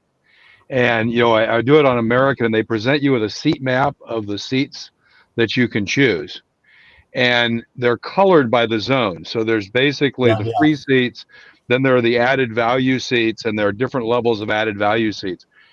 What was really interesting was there were virtually 0 seats available in the base price seats. There were almost 100% available seats in the added price seats, which are all the ones the business people, all the business flyers used to get those little upgrades. That was the first freebie they give you. When you make the first increment, you get the first free seat level. You get the next increment, you get the next free seat level. Eventually you get enough, you get an upgrade to first class. But the idea is none of those people who have that kind of capability are flying, because literally so it's 2 months ahead, whatever it is, ahead a month and a half. But a month and a half ahead on both flights, there were virtually none of the premium seats in coach, not first class, in coach, were taken. So that tells me there are not very many business travelers traveling. So we will see. That may be good for me. I'm gold for life on American. Heck, you're going to be flying with the captain soon. Yeah, they'll make me work. Or it'll be like Airplane, the movie with Seth in the cockpit. Are you kidding? The guy next to me hanging himself because he's so bored. A hospital? What is it? Don't call me Shirley. Oh man. Oh man. Well, I think that's again, so that's one of the things that is kind of interesting, is the narrow gauge convention has a lot more small product manufacturers, kind of specialty. It's very hard for those folks to come to the NMRA convention, especially when the way they come is in the National Train Show, which is a very different kind of event. And I think one of the things we saw, the thing we did with the luncheon with the vendors, I think was very replicable. And this idea of having a place to come meet you, and if you were doing it ahead of time, you could have a vendor page, and you could have pages and lots of neat stuff, and you could have when they were there. And I think for vendors, this is a real interesting. So one of the things I've struggled with is the local hobby shops are having more and more of a challenge, because there are all these small vendors and they can't carry the inventory. How do we marry modelers to the inventory? This was one way to do it. And Seth, you saw that as a vendor. I mean, it's really a way of having it. And again, coming back to why people came, we did that both for the vendors. We also asked them to buy 5 tickets, so there was a little bit of cost involved supporting the convention. But it was also the idea of that was something else for modelers to come. And I think if you had imagine again, 2 years from now, we're having a virtual convention, and there are not 6, there's not 30, there are 60 or 100 vendors there, and they're there at different times. There are maybe different kinds of breakouts, however we do it, but all of a sudden the opportunity, and if you were a vendor and you knew you were coming in a year to do a virtual convention, and the people who are doing it maybe were a little thoughtful and talked to you about it, you might think about being really organized. So you could use chat to take orders and get information, because you can do private chat. You can send me your information, and you could actually set up and be talking and have somebody else there in chat taking orders, and you could drive real business. That's in the narrow gauge. If you talk to folks in the narrow gauge convention, the small vendors, they do real business there. I mean, you talk to Hunterline and those kind of folks, do exactly the same thing here. There's a real opportunity to engage with your customers and your prospects in a way that is fundamentally different than you can do almost any other way. And so, and it gives you a broad field. It's different than going to the little local train conventions. Now you're getting a much broader field. So again, I think, come back to this synergy between why I want to come as a modeler, and why I want to come as a vendor. And I think that's the and why they want that different content to be there as well. And if we get that synergy going, then the thing just gets really, really powerful quickly. So, Yeah, I couldn't agree with you more. I mean, one of the great things that the narrow gaugers do, and in fact, our PCR convention next spring will be doing this, is they open the vendor room, and there's nothing else going on at that time. So it's a great opportunity for people to go through there and really, talk to all the small vendors. And so again, I think that's something the vendor focus really allows us to do in a virtual world. And it's great entertainment for the modelers, and great business opportunity, not just to sell, but to find out what your customers have on their get mind. feedback and be all, so you kind of be all prepared. One of these suggestions was, if you've got put some PowerPoint slides together of your products and be prepared to share those when somebody asks a question. So, kind of that interaction, because it really is, I think, a great business opportunity for the smaller vendors in the industry who just, it can't afford necessarily to try to contact people in other ways. Yeah, it exceeded my expectations for all those reasons. Cool. I was talking to someone, and I can't remember who it was now. I think it was one of the vendors, or it was someone who is normally a vendor at the real in-person train shows. And that their comment was about how much easier it is to do a virtual appearance, because you don't have to haul all your crap around, and pay for hotels and drive, like I said earlier, 1,200 miles or whatever. I'm really glad that the conversation went to this sort of, what's the future of this idea, because I wanted to end with that anyway. And we're getting to the point where we've been going for 2 hours. I don't know how much longer people want to listen to us talk about this, but I do want to give people in the audience an option if they have a question about any of the sort of challenges or technical things that we had to deal with.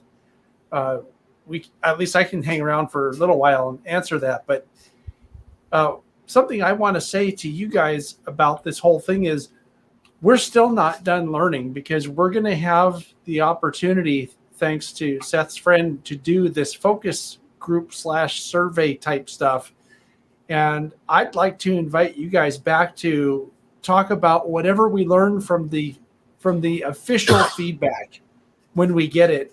I don't know if it'll be interesting. I guess it depends what the feedback is, whether or not that will be interesting enough to discuss about. Because I think that this conversation, because it's where it is, it's going to be seen by people who are interested in doing something similar to what we did. And I'm hoping that it will not only be able to help them to plan their own events, but I hope it will also inspire people to try to do some virtual.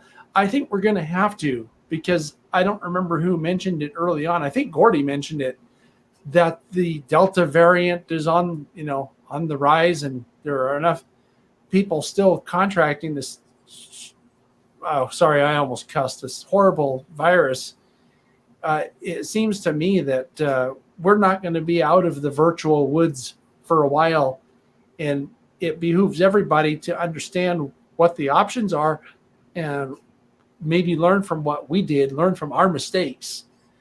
And something that I'm really keen on is helping people avoid some of the pitfalls.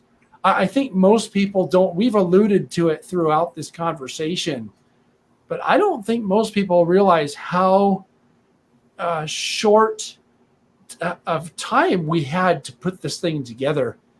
And I think if you really think about that, I mean, there are a lot of things that we could have and should have done differently, but we simply did not have the time or the personnel to make it happen. I mean, there were conversations being had a week before the convention started, like, how do we incorporate or include young people? That came up on a show that we did here on the channel, and we didn't have the time to think about that. So I don't even know where I'm going with this, other than hopefully people can learn from the challenges that we had to overcome. You know, I don't want to be too facetious about this, John, but I mean, we didn't have time. I mean, We didn't. with the deadline being as tight as it was. We were singular in our focus, and that did, those standards were established fairly quickly, and we worked to those standards. So it didn't allow for for some of the other things, but next time, and the time after. Yeah. Yeah. Like including young people. I wish we would have had more. We had a chance to do it at the very end, and frankly, well, I mean, I think it goes to show how really focused on the content I was, because young people in the hobby is an absolute soapbox issue for me personally, and I didn't even think about it because I was so laser focused on trying to make sure that the content was good and ready in time.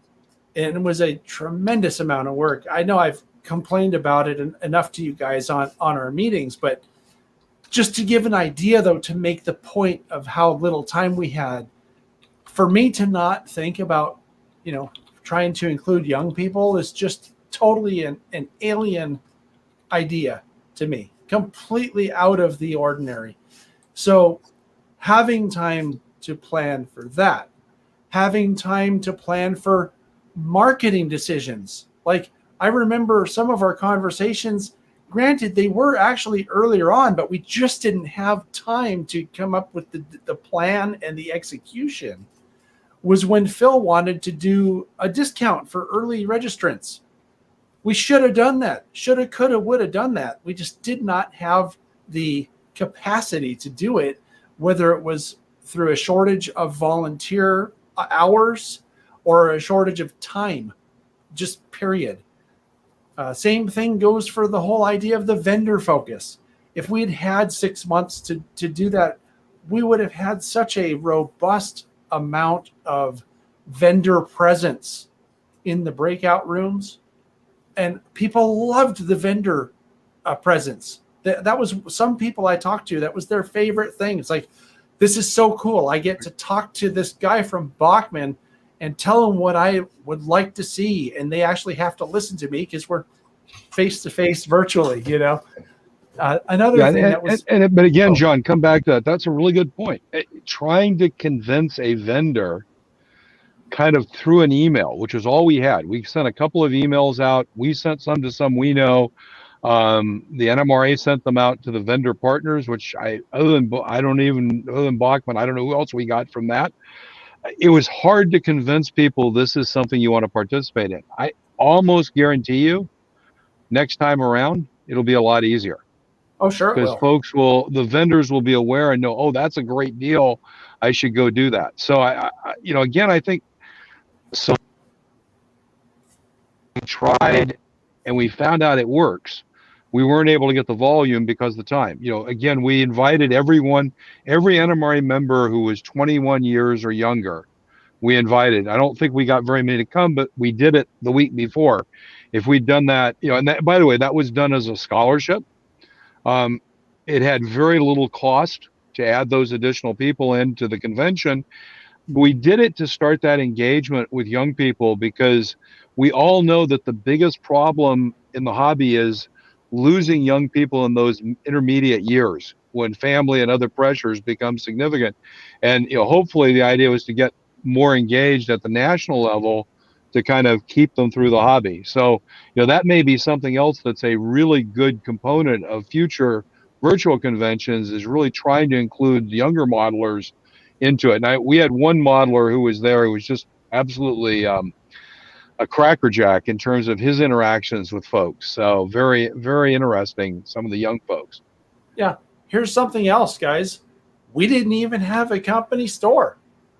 Who had time to get that set up? And that's normally part of a convention. I had people asking me if there was a convention car at the convention. They're like, hey, is there a convention car for this? I was like, yeah, I didn't even think of it. It's virtual. Here's a picture of it. Yeah, exactly.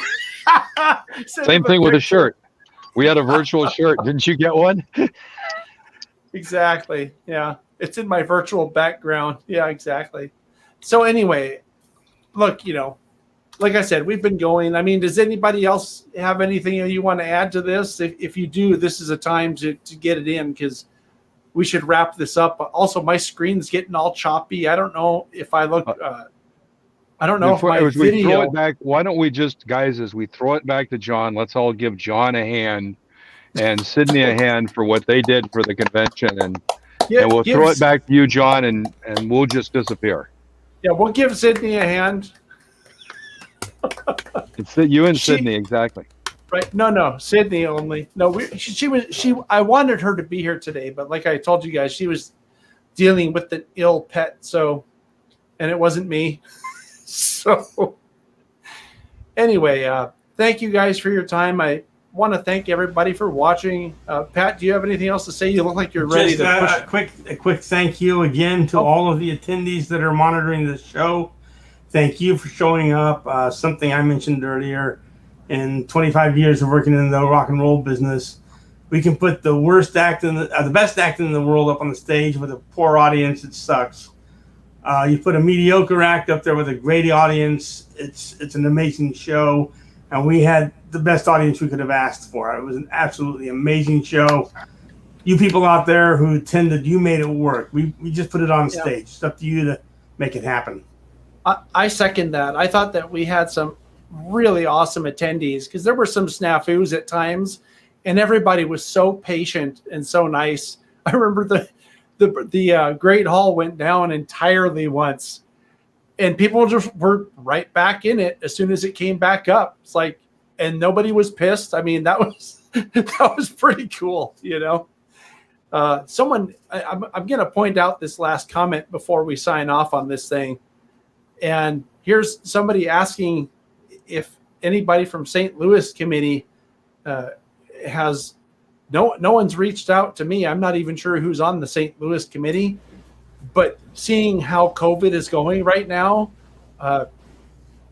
if anybody watching this is from the St. Louis committee, you can get a hold of me at podcast@TSG Multimedia or John at TSG Multimedia, and I can put you in touch with any of these folks in case you have to do something like what we ended up having to do. I hope you don't, but if you do, our learnings are at your disposal. You just have to ask.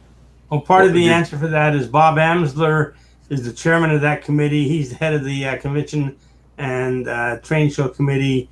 And Ed Slintak, who is our chair, works for Bob. So I'm sure there's been some communication going back and forth at that level. But but anybody else in that committee, you want ideas, reach out. The website still has names and emails. Reach out, tap us on the shoulder, because we have no secrets. Yeah, and John, just so you know, Delta is old news. Everybody's talking about Gamma now. So. Oh, is there another variant? I'm just teasing. I'm just like, there's going to be another variant, and that's what everybody's going to be talking about in 2 or 3 months, because until you get to the point where it's not going around, you're going to continue to get variants. So it's going to happen. Unfortunately, it's true. I don't know about you guys, but here in Santa Clara County, they're telling us to mask up again. So, I'll do my part. Thanks, guys. I'm going to make you disappear. If you want to hang around for a second, I'll bring you back up. But for now, Phil, thanks. Seth, Cliff, Pat, and everybody watching, thank you all for coming. And here we go. Hey, I figured out how to do it this time without screwing up. Thanks, everybody, for watching. We have a program next Saturday that is completely escaping my mind, and my calendar is over there. Oh, I know what it was. It's a special product spotlight that's going to happen on Saturday. And then a week from this coming Saturday, we're also going to have the next episode of Model Trains Galore, which ought to be fun. And don't forget, this Wednesday, I'm going to be here live with my co-host, Michelle Kempema. So I'll see everybody then. And in the meantime, hey, stay safe out there. We'll see you next time.